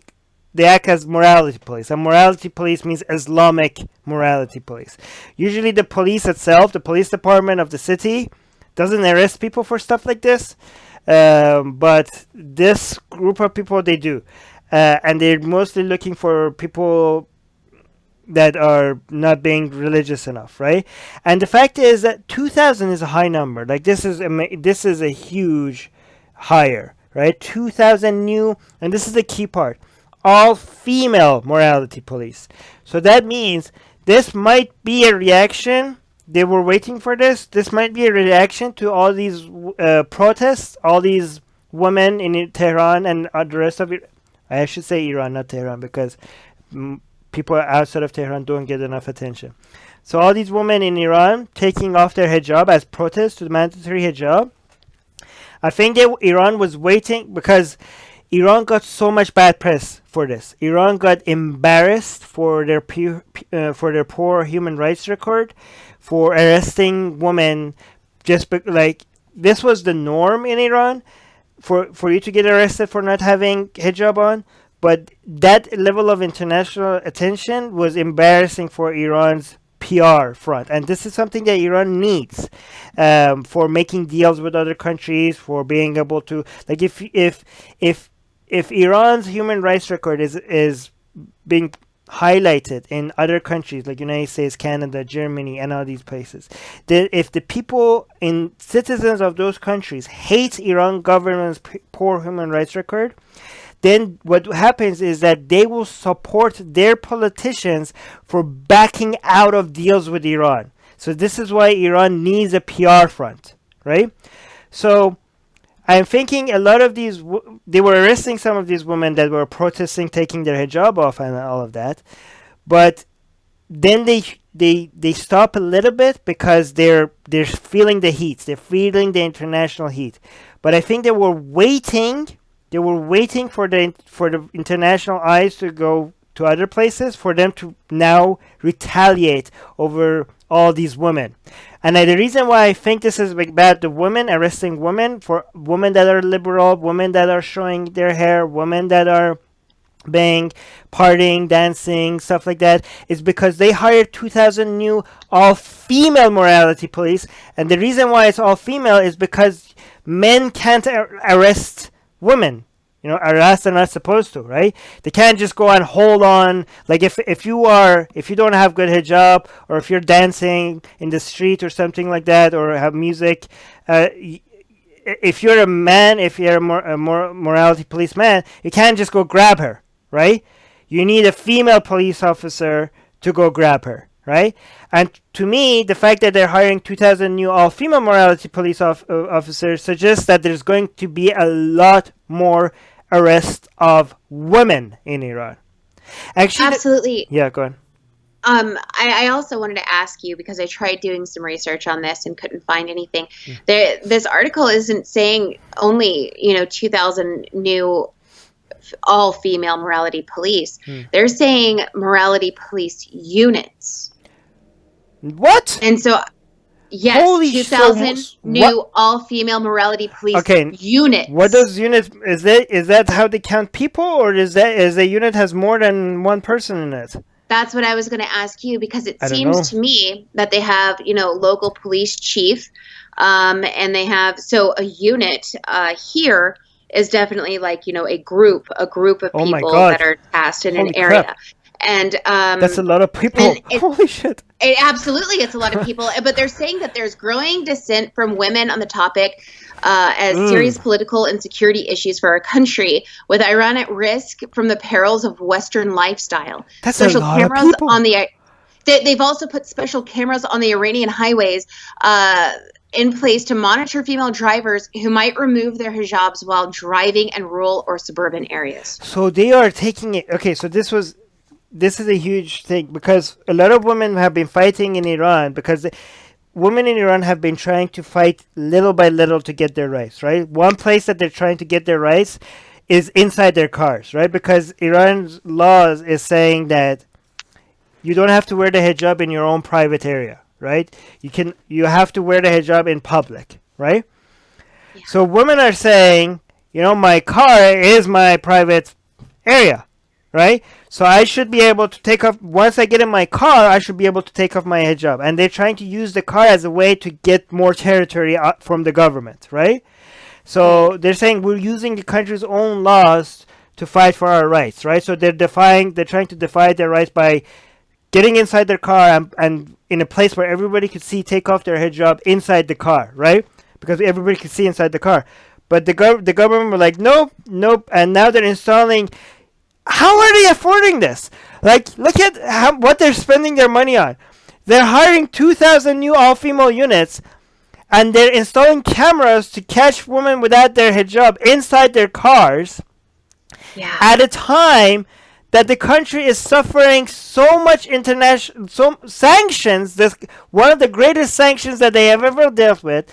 Prices for everything is increasing. Inflation has skyrocketed, and look at the value of the currency is diving like a rock. People cannot afford their food. The government itself is finding it more the government can't afford as much as they used to, but they're spending their resources on this. They're like they want to. I know why they're doing this. It might seem, it is insane, but it makes strategic sense. And hear me out on this.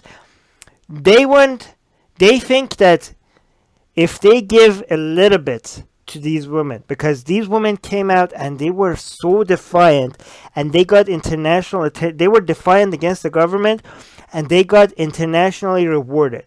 And the government wants to make a point like, listen, you got your 15 minutes in fame, but the international community is going to abandon you, and they're going to, as soon as you're not interesting to them anymore, they're going to go away, and we're going to show you who's the boss here, right? They want to make sure that these women don't feel like they won anything, because if they feel like they won anything, it will encourage them to ask for more.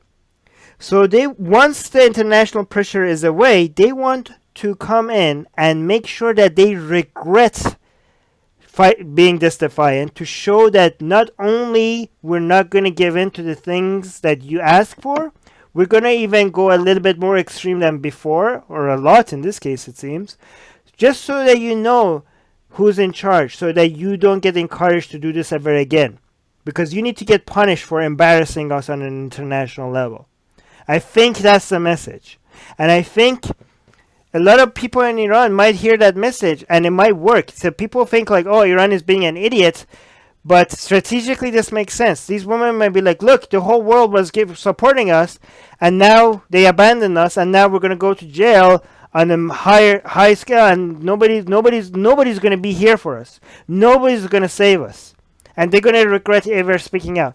You know, the picture that they put on this article is very fitting, because for people that can't see it on the podcast, because this will relate. By the way, search for Atheist Republic podcast if you prefer to listen to this on audio.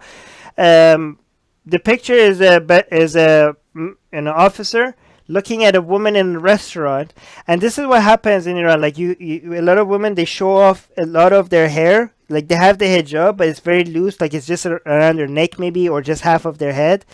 But then when they see an officer looking at them, they adjust it and they bring their hijab to cover more of their hair, because they're always trying to get just a little bit of more freedom, right? Oh, I have to wear a hijab. Let me just see if I could get away with showing, because they don't want to just take everything, all the rules. They want to see every little bit of freedom that they could grab. They want to take. And, you can see that she's looking at the officer in the eye, and she's adjusting her hijab because she knows that she's going to get in trouble if she doesn't. This is such a sad picture. This is such a great picture, by the way. Yeah. Let me see what the top comment is. This is a loss. There's not that much top comments. Fake news, Islam is peace, again satirical. Let me see what the live chat is saying. Moose is saying this is proof that religion oppresses people. I mean, this is one of many proofs. Soraya is saying female moral police is bad news. Females should go against religion and hijab, but this is opposite happening. R.I.P. Iran. I don't think it should be women that go against religion. I think it should be everybody going against religion. But I see your point. Sobham is saying there was a video circulating a couple of years ago where women slapped another for not wearing a hijab. It was probably in Saudi. No, that was in Iran. I posted that. That went viral on my feed. It's sad when women are being patriarchal. Soraya is saying, from where do they bring so many females? Don't they have populations sex ratio already unbalanced? No. Or am I wrong about the sex ratio? The sex ratio is pretty even in Iran. I don't know what you might be thinking China. Sopam is saying probably they are just telling them that they will do a favor to Allah. I mean, gullible people have done worse for their gods. D is saying, are these stories supposed to distract us from international aggression? These stories are supposed to report the truth. They're not supposed to distract you from anything. They're supposed to give you the news as it is. I don't know what you mean. Jack is saying this is why the left have to stop putting on hijabs when trying to show support for Muslim community. Definitely self-support, just without a misogynist garment. Yeah. Moose is saying, after hearing about all this Iranian news, I want to liberate the people of Iran, but not to the point of after revolution. Religion needs to go away in Iran ASAP. Well, religion needs to die everywhere again, not just in Iran. Right. Should I, Ali? Did you want to add anything to this? No. Okay. Okay. Next news. Next news is out of Orlando, Florida, and I just want to say that I have a lot to say about this, Okay. more that's written here, so I'll get to that afterwards. Out of Orlando, Florida, Make America Straight Again conference to re-victimize Pulse nightclub tragedy. Several congregations from the New Independent Fundamentalist Baptist Church, also known as the NIFB, will host their Make America Straight Again conference at the location and on the anniversary of the Pulse nightclub shooting. The NIFB are vocal proponents for not only bigotry against the marginalization of the LGBTQ plus community, but also for the government-enacted capital punishment of its members. In a show of solidarity, countless supporters of the anti-NIFB effort have been incorporating pumpkin-themed emojis and graphics into social media handles and activity after the NIFB pastor Tommy McMurtry attempted to slur pansexual YouTube creator Mr. Atheist with the moniker Mr. Pumpkin, the world's biggest fruit. So, okay, I want to. Can you explain a little bit? It's a bit confusing. Absolutely. I am going to explain this all to you guys. The NIFB is a church which could also be classified as a cult. They're actually a large group of people. They have several congregations, and their sole purpose, what they really gets them all pumped up, is the hatred of the LGBT community. Okay, these are people who advocate. And Armin, this is the one that I was saying I'm going to have to say some bad things, and I don't know how to get around it. I'll try. These are the people who actively on YouTube, everywhere they can, tell people why the LGBT community members need to be put to death by our government. So what they've done was they've decided they're going to take this message and actually put it out into the public. And so they decided to do a Make America Straight Again conference, which, by the way, is happening this weekend. I have an update about their first day of being in Florida, where they went to the Pulse nightclub area to do sermons, if you will, explaining to everybody and their congregation why LGBT people need to die. So on their first day, it was updated that they said horrifying things. Let me see if I can get that pulled up here. Give me 1 second. While I'm pulling this up, I want to let you guys know that many members of the YouTube atheist community got together, and instead of just talking about it, instead of just arguing or speaking out against it, which is so easy for anyone to do, they actually created an anti-NIFB effort. And these people include Godless Engineer, obviously Mr. Atheist, Casey Gleason, Shannon Q, Holy Kool-Aid, GM Skeptic, a lot of people, and I'm sorry if I left you out. Yes? No, I was cheering some of these names because I love them. Oh, yes. Yeah. Yes, absolutely. So these are amazing people. I mean, all of them, I guess. Absolutely. All of them. They wanted to do more. They wanted to do more than just say, this is ridiculous. Of course, this is ridiculous. Of course, the message that these people are saying is terrible. They have gone out and made a website. The anti-NIFB, these YouTubers I'm talking about, have made a website. They have written press releases. They have gone out of their way to actually actively do something, get these people removed from YouTube, not because they disagree with what they have to say, but because these people are actively promoting the death of a group of people. And so there are videos that still exist on YouTube to this day where they were talking about this conference going on this weekend, where a man said that he prays the LGBT community does something to promote violence or to show them violence in any way so that they can use Florida's Stand Your Ground law and kill them, because gay people are an easy target and an easy win. So they were hoping that something violent would come from people protesting them this weekend so that they could kill members of my community. They said things during their conference. This is the kickoff of their conference yesterday, okay? Pastor Aaron Thompson got up there and said things like, I'd love to be able to work for a transgender suicide hotline for like a week and just let them know that, hey, it's okay to go ahead and just kill yourself because these people are sick. There's a lot of things that I can't even reread in here, but him at Meta did a great job covering the first day of their conference.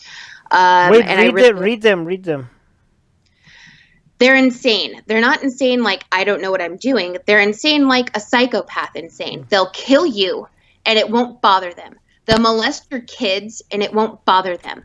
They'll go to bed with men, with women, with animals. They'll do whatever and it won't bother them. Why? Because their conscience is seared, which is actually a bit from the Bible saying that, yeah, it's okay. So be very careful if you are part of the LGBT community. And please don't, like, if you want to go protest their church or their cult or their gatherings or their seminars, if you go around them, please, because it seems like they're trying to find legal loopholes where they could actually shoot people and get legally away with it. Please do not, even if they're the most hateful things, do not do anything that could be seen as you attacking them, because that's what they want. That's what they want, okay? They're looking for ways where they could act like that they were defending themselves. So don't go there and be like, well, these were hateful people, so I threw something at them, or they were taunting me, or they were saying such mean things that I just had to push them or something. Don't do that. These people are dangerous, and they are basically trying to troll you in a way that you get aggressive. So that they could shoot you or do something like that. Don't give them an excuse. Do not get physical. Go and, if you want to go protest them, that's amazing. You're extremely brave. If you want to go, drown them out or do whatever you're doing, just do not get physical. Even if it's just a simple poke in the chest, do not do that. Do not do that. Right, go on. And absolutely, that's literally first day. That's why they're getting up there and saying these things. I'm just going to read two more quotes so that you can see how this church, okay, these Christians are here. And I say that laughingly because I'm sorry, but I've known way too many Christians that completely disagree with this train of thought. But he's getting up there literally to taunt us, literally to make us say, okay, that's it. I've had enough. Throw something or do something that they can find. Not throw anything, yeah. Right. That's what I'm saying. That's what they want from us. This is what they're trying to make us do so that they can kill us. It's what they want. He's telling his congregation they'll attack you. They'll hurt you. These people are extremely dangerous. These people are predators. They're rapists. They're given over to a reprobate conscience, seared mind. They'll hurt you and they will hurt your children. In regards to the Pulse shooting, he says, I'm still happy about it. That's like asking me if 50 pedophiles died. And if you're asking me, are you sad that 50 pedophiles died? The answer is no. Society is better for it. It's good. It's right. It's great. I think it helps society. I think Orlando, Florida is still safer tonight. These kinds of things that these people are getting up there and saying on the anniversary of the Pulse slaughter. If anyone doesn't remember what happened, 47 or 49 people were murdered in a gay nightclub. It was horrifying. Armin and I actually reported on it when it happened. It was just such a heartbreaking moment. And here they are. They're picking this location. They're picking this weekend. They're picking all of these things to taunt us. They're picking the location where the gay people were killed. Right. Wow, these people are unbelievable. By the way, Jack said something. He mentioned a group in his chat. Make sure you don't mention that group by name because YouTube is very sensitive to that group. Just say PB if you read that group's name, okay? Let me just see.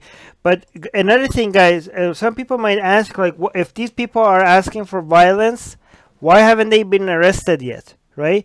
Well, the thing is that legally you can get away with that if you're not specifically telling people to kill somebody specific. You know what I mean? Like if Right. you would get if you say if you say I think A people or B people should die, you're not. That's not against the law. If you say I think person A should die, it would be a good thing if person A should die. Again, you haven't broken the law. But if you say let's go kill A or go kill person A, now you have broken the law. Okay, so this is how these people get to say all these things and not get arrested. If it, right, Ali, is that accurate? That's absolutely accurate. You Okay. have to, in order for it to be domestic terrorism, which is what a lot of people are trying to call this. Mm. The only reason why it's not classified as domestic terrorism is they are not specifically getting an LGBTQA plus person and saying, you're the one, we're gonna get you, and this is, we're gonna kill you in Florida. They're not doing that. Right. So that's how they're able to get away with It it. seems like they really know the laws and are making sure not to cross it, right? Right.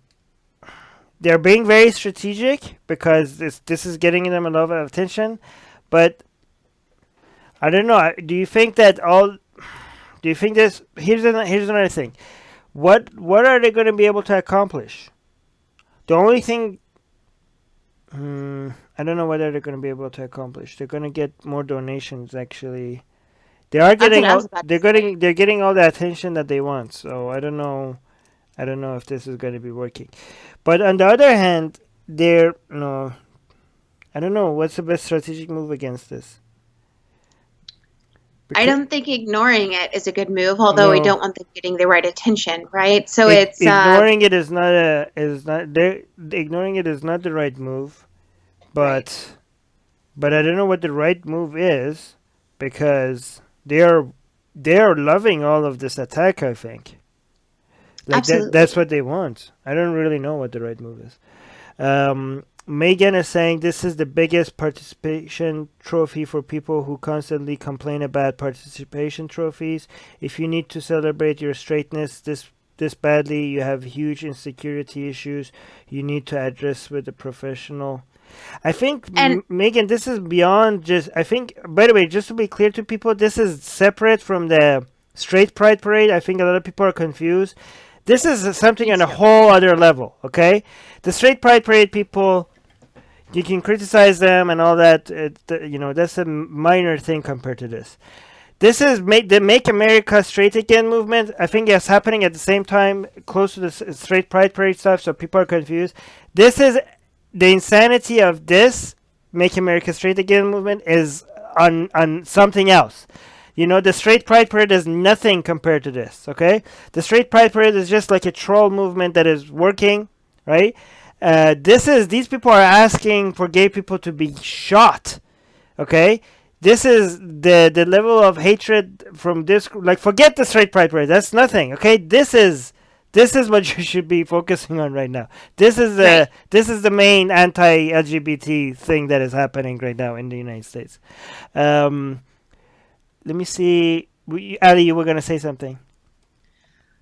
I was, and then I don't Forgot. remember what I was Okay. going to say. These saying American Atheist, CFI, and FFRF, are, among others, are fighting Project Blitz. Please look into it. Thank you, D.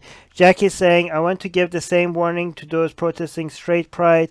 Ironically, I believe they want to do what the PB were caught doing, looking to justify self-defense. Yes, exactly, Jack. Thank you for that warning. I don't know if the self-pride people want that. I think the self-pride people are just The no. straight pride. No, to be honest, I don't think the straight pride people want to cause physical harm to anyone. I Yeah. think that what they're trying to do is show how stupid it is to be prideful in your sexuality. But Armin and I were having a conversation about that, and I think that with the straight pride parade, with how different it is from this Make America Straight Again conference, the straight pride parade should be something that I think anyone, all of us gays, we should just rally to it, and we should show our support for everyone who's being straight there. We should hold up signs. We should shake their hands and tell them we think they're brave. We should ignorantly ask them which one is the man in the relationship. We should give them advice on which countries they'll be able to adopt a child from, because having a child will make them a more legitimate family. We should say all the things to them that we all hear constantly. That's what we should do, and not to be mean. Right? We'll stand there in support of them and be proud of them for making their choice. But it will show them how absolutely stupid it was to try to have a straight pride parade when they're going to look at you and say, what do you mean I can't adopt a child from any country? Oh, that's right, because we can't. Right? What do you mean you're proud of me for being straight? This is how I was born. Oh, really? Well, I mean, just show them. Well, but I think what the people that wanted to do at the straight pride parade, I think it's working. Because what they wanted to do, like you wanted to say, like people are like, well, straight people are not oppressed, which they are not, right? But I think the straight pride parade people wanted to be like, well, look, the gay pride parade is there, and they're not letting us have a straight pride parade, so there is a double standard. So I think they wanted to do it like a self-fulfilling prophecy. But I think the reaction to the straight pride parade should be for it to get dominated by gay people, right? Because gay pride parades now have been dominated by straight people. So like, when you go to gay pride parades, and it's like 90% straight people, right? So I think gay people should be like, you have conquered gay pride, so now we're gonna come take over your straight pride. So when you go to a straight pride parade, like it should be like 90% gay people. I think that would be the best reaction. Mark is saying, be sure to record each other on your phones as well. Make it known they are being recorded. That's a good advice, Mark, but the only problem, I mean, do that regardless, but I think that because they're looking for legal ways to shoot gay people, it's so weird saying that, but so they might not be, they might want the cameras. They might want the cameras because they're hoping for somebody to give them an excuse to shoot. And if the camera is there while the excuse is there, they're like, look, great, because I want the cameras to show that I had a legal excuse to shoot. Do you know what I mean? So they might unfortunately, they might appreciate the cameras. Let me see what else. Wow, we're getting a lot of comments. GV saying, imagine if the other Christians protested them. They might actually. Jack is saying, PayPal actually banned them, so they did lose a lot, but they are getting. They're setting up alternatives. Yeah, unfortunately, that might actually get them more donations. If you take out someone's PayPal, they use that as a rallying cry for other people to donate to them more. So if people that weren't donating to them on PayPal before, now they might decide to donate to them on other ways, given that their donation methods is being taken down. Again, deplatforming and stuff like usually backfires. I think there needs to be a better. I don't know what the right response to this is, honestly, because it feels like everything they're doing is working, but I don't know. Honestly, I don't know what the best response is. Godless Heathen is saying we need to report their PayPal accounts. Well, it was taken down already. Take away their ability to be financed. That Godless Heathen, that usually doesn't work. Usually, when you take one, when these, there will always be alternatives, and usually they will come back stronger if you do that. Again, it's the best way is to just fight the nonsense. You should, I think, counter protests and just drowning them out with people coming out and showing them that there's so much support for gay people around their conventions. I think that's the only way you could tackle this, just to show them. I think as a reaction to this, more and more people should come out to support gay rights and LGBT rights. More people, including Christians, should come and show their side. So for them to, the reaction shouldn't be something where it backfires on us. The reaction should be something that backfires on them. So if you take out their PayPal and now they're coming out with 10 other ways to raise funds, deplatforming, silencing, these things don't work. A reaction to nonsense should be you becoming louder in making sense. That's usually the best response. You should get out in numbers and just show how much. But that's if you do that, if that's your response, just be very careful, because this is actually, this is a risk to your personal safety. So it's really hard to encourage people getting out while when you're up against people that are looking for excuses to shoot you. So this is a really so again, I'm every advice that I'm giving you, like, go talk to 10 other people because I might be completely wrong. I don't know. Let me see. Sopam is saying Ali wants to all of us to be sarcastic as fuck. Hell yeah. Oh, we got a $2. Chris is giving us another. Wow, Chris is very, very generous today. Thank you, Chris. Thank you. $2 super chat is saying, ask them when they decided to be straight. There you go. Yeah. Another one. Jack is saying another alternative, a better event, and just ignore straight pride. And then, but by the way, guys, I just want to make sure we're not using straight pride and this event interchangeably. I have straight pride is like ridiculous because straight people are not being oppressed, but it's way less of an issue compared to this Make America Straight Again. Okay, so there, I think more people should focus on this Make America Straight Again movement rather than straight pride. Straight pride, let them have their pride, okay? Forget, like, they want the attention. So, you know, if you're against that, just ignore it. That's not that important. This is a group of people openly asking for excuses to shoot LGBTQ members. So this is the main thing that we need to be fighting against. But let me just read Jack's comment. Jack saying another alternative, a better event, and just ignore straight pride, and then the media would have one awesome event nearby and one boring bunch of straight people walking. Let me see what people. Okay, Yuval is saying, why can't people just go to the straight pride parade and support it? Just showing a good example of how people should react to a gay parade. Yeah, I think that was what gay people should. I think just like straight people go to gay prides, Go and support. Gay people should go and cheer on straight pride. Like I agree with you, but I think that would be the best response, because if their goal was to humiliate gay people by gay people going in and supporting straight pride, it backfires.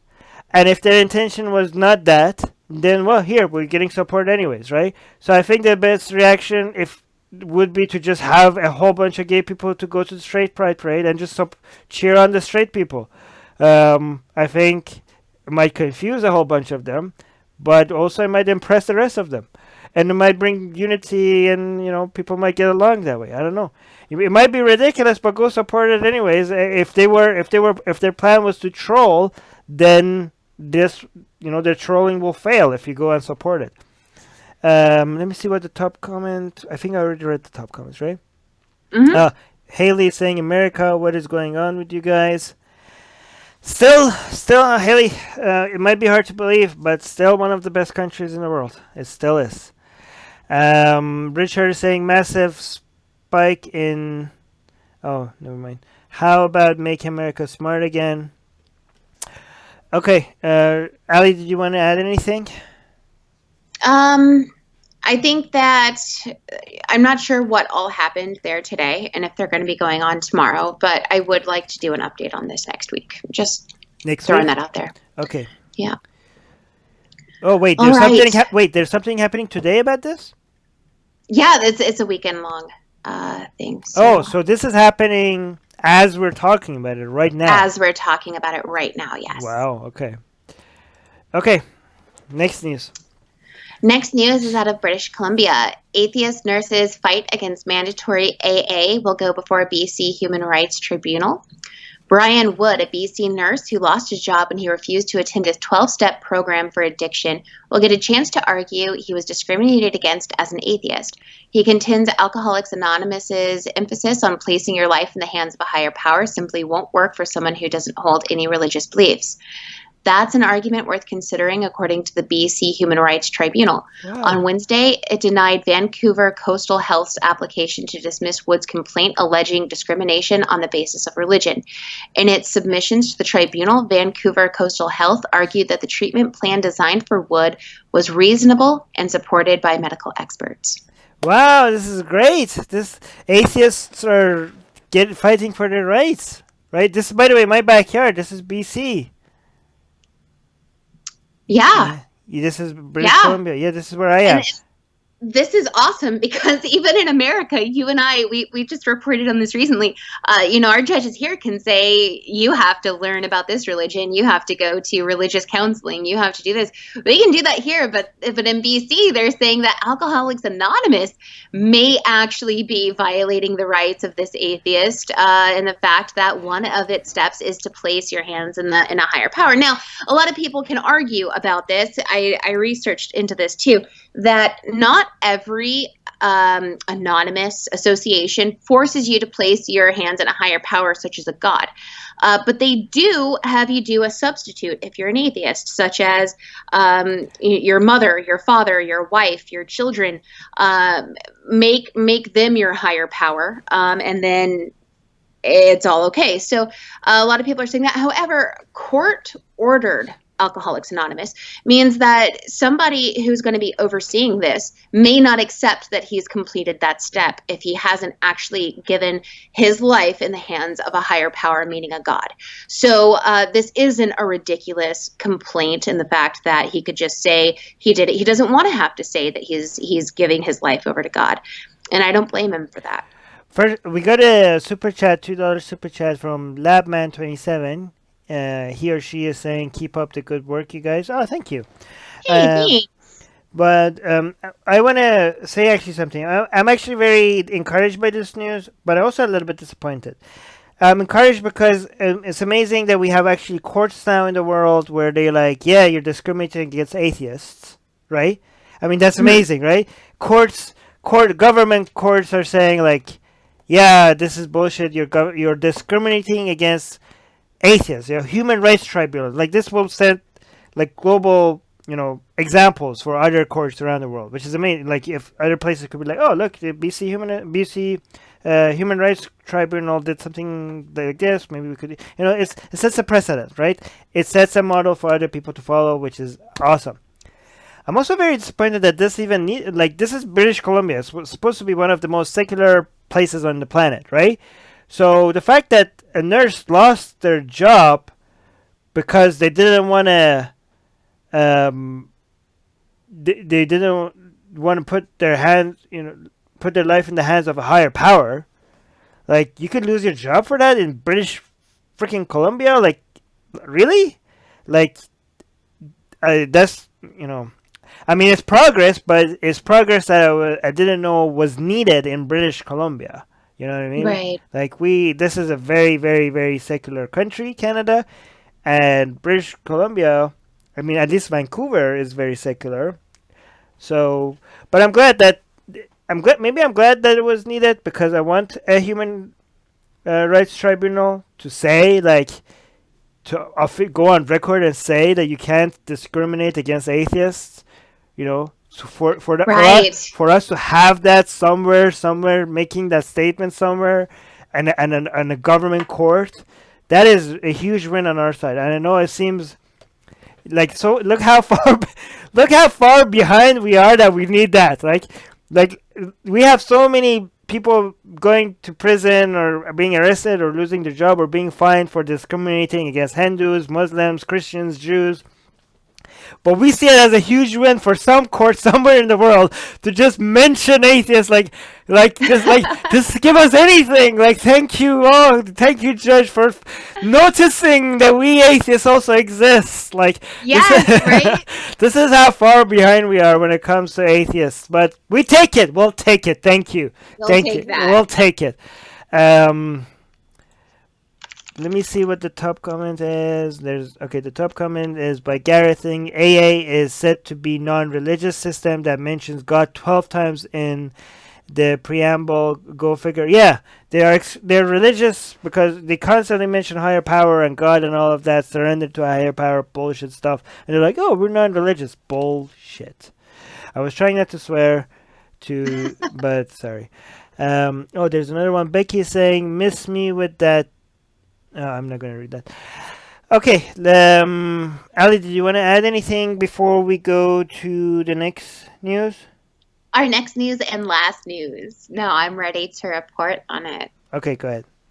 All right, evangelist Franklin Graham, rainbow flags are offensive to Christians. In a recent Facebook post, evangelist Franklin Graham argued that U.S. embassies who have put up the rainbow flags in defiance of government orders are attacking people like him because the gay pride flag is offensive to Christians. He posted, and quote, "I want to thank President Donald J. Trump and Secretary of State Mike Pompeo for making the decision not to fly the gay flag over our embassies during June in recognition of Gay Pride Month. That is the right decision. The only flag that should fly over our embassies is the flag of the United States of America. The gay pride flag is offensive to Christians and millions of people of other faiths, not only in this country, but around the world." So here's the story. There were 8 embassies in America, one being German, which the ambassador of that embassy is gay. Wait, 8 embassies of United States of America in other countries, or from other countries? Yeah. No, wait. So is it embassies of United? No, it's United States embassies in other countries. No. I'm talking about embassies from other countries in America. Okay. So like the German embassy is over here. Mexico embassy is it over says here. U.S. embassies. If it's U.S. embassies, then it's U.S. embassies in other countries. Yeah. Okay. This is U.S. embassies around the world. But go on. Sorry. Well, and this is why I did a lot of research on this news, because the embassies here, there were 8 of them. That this is the original story, by the way. There were embassies here that wanted to raise the rainbow flag for gay pride, for LGBT Pride Month, and they said no. You can't do that on the embassies here, and then they actually made it like a actual decision, went out to all embassies, right, regarding the U.S., saying that the only embassy flags that are allowed to be flown are the U.S. embassies and the embassy of the country, and which it represents. So those you mean are the only U.S. two flag? flags there. The U.S. flag and the flag of the country that the embassy represents. Okay, so wait. So the United States, the Trump administration told its embassies around the world, right, that they're not allowed to fly the gay flag, the gay rainbow color flag, right? They're only allowed to fly the U.S. flag and the flag of the country where they're at. Okay, so this is about U.S. embassies in other countries, correct? And that's what I'm trying to give a little bit of a backstory. So this is just the backstory that I got from CNN. I understand that this article here is talking about U.S. embassies, and that would be U.S. embassies in other countries. But in an article that I read from CNN, this was all embassies in America as well, like how things need to be. Because I don't think that the United States gets to tell embassies from other countries what flags to fly. This is why this whole thing, like, I had to do a lot of research to kind of figure out exactly what's going on here, because I think that the wording was a little mixed up in some places. So from what I read in a CNN article, it said that the ambassador in the German embassy. So again, I'm not sure if that was the German consulate from here in America or the U.S. embassy in Germany, but he's gay, and he wanted to have the pride flag for this month, and he was told that he could not.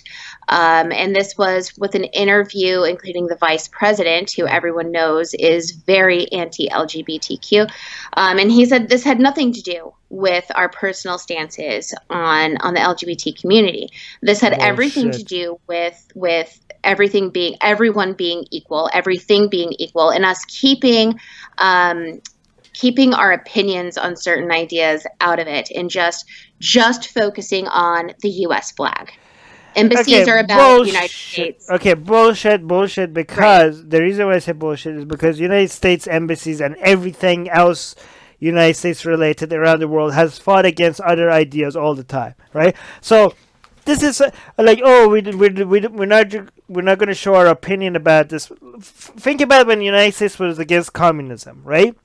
Not only, like, they went beyond just flying, flags against communism around the world. They sent, covert operations. They sent spies. They sent their propaganda. They bought radio stations in other countries. to fight to promote certain ideas and fight other ideas. So to say like, oh, this is not, they're trying to wash their hands off taking any position as if it's not something that is unusual. No, United States historically has promoted its the values that it stands for, or fought against the values that it's against in other countries all the fucking time. This has everything to do with your own personal stance, not about taking a principled position of not taking a stance. That's absolutely bullshit, right? Absolutely. In fact, it would be in line with it would, if you were standing for human rights, it would be in line with the historical role that you pretended to have to promote human rights by supporting gay rights on a global scale, by making it clear that United States not only defends gay rights in its own borders but advocates for it everywhere else. That would be that would be the position that the United States could take, and it wouldn't be contradicting any principles that the United States has. So and bullshit. That's exactly what, at least 8 other embassies have said. Right. Exactly that. That was their argument. But I'm seeing in the live chat right now, a lot of people are saying that the LGBT flag is actually flying at their American embassy in New Delhi. I'm seeing and in other places as well. That's correct, because these are people who are going in defiance of government orders to raise the flag at their embassies right now. I heard some of them came up with creative ways to show like a lot of U.S. embassies. They said like they told us that we can't have a gay flag, but they didn't tell us that we can't have paint the whole, like the front of the building get the rainbow color. Like right. So a lot of like they said it. Some places the entire embassy went and attended the gay pride parade. Like, well, they didn't tell us we couldn't do this. Some people had like a light, the rainbow, flag, used lights to, reflected off of their walls. So a lot of them were like, well, we don't have a flag. We have something much bigger than a flag. Like, so they basically coming up with different ways to support, which is very funny and interesting and also creative. And I think it's very, very awesome that some are saying, even though we're specifically told not to raise this flag, we're going to raise it anyways for this month. It's just 1 month. By the way, they're not even trying to work around it. The Trump administration is very like, people are like, but they said this, and like Trump is saying, oh, we need to fight for them, and then another part of the administration is saying, oh, we're not going to take a stand. People, if you're trying to make sense of what the Trump administration stands for and is against, stop trying, because there's a chaos happening there. Like, they don't even know what they stand for right now. Okay, like it's a self-contradictory administration right now. It was funny because Mike Pence was asked about that topic. Donald Trump came out with a tweet saying that we support the LGBT community, and we're for equality for all people. I don't know exactly what it said, but it was something along those lines. And they asked Mike Pence, the Vice President of the United States, for those of you who don't live in the U.S., how he felt about that. And he said, I absolutely do agree with the president that we want the rights for all American citizens. He wouldn't specifically say LGBT. He's allergic to those words. Absolutely. So he was like all and Americans. They think like only left people are snowflakes. Like, come on, like you can't even say the words. But okay. But it's so sad to see, like, United States, like, that so many people that wants a country to stand for human rights, stand for the oppressed people. I mean, gay people around the world are one of the most, and gay people and trans people around the world are one of the most discriminated groups of people, especially in an Islamic country. It should be the easiest position for you to take. If you can't even do anything for them, if you can't actually take an action to support them, it should be at least easy for you to actually just say something in support of them. Like, how, if you can't even do that, like, what the hell are you good for? Like, for fuck's sakes, right?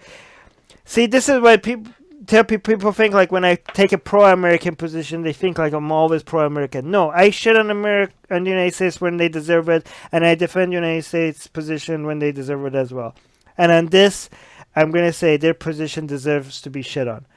So Right. at least the Trump administration. But kudos And I kudos to the embassies that are doing something in defiance of the administration. absolutely, for people who say, you know, it's not a big deal and all that stuff, I just want to say that as of March 2019, there are 70 UN member states that have laws in the books criminalizing consensual same-sex sexual acts. So absolutely, you know, having the US embassies in other countries raise this flag, it is a big deal. It is a huge deal because we're telling people from the LGBT community who have laws on their books in their countries criminalizing same-sex sexual acts.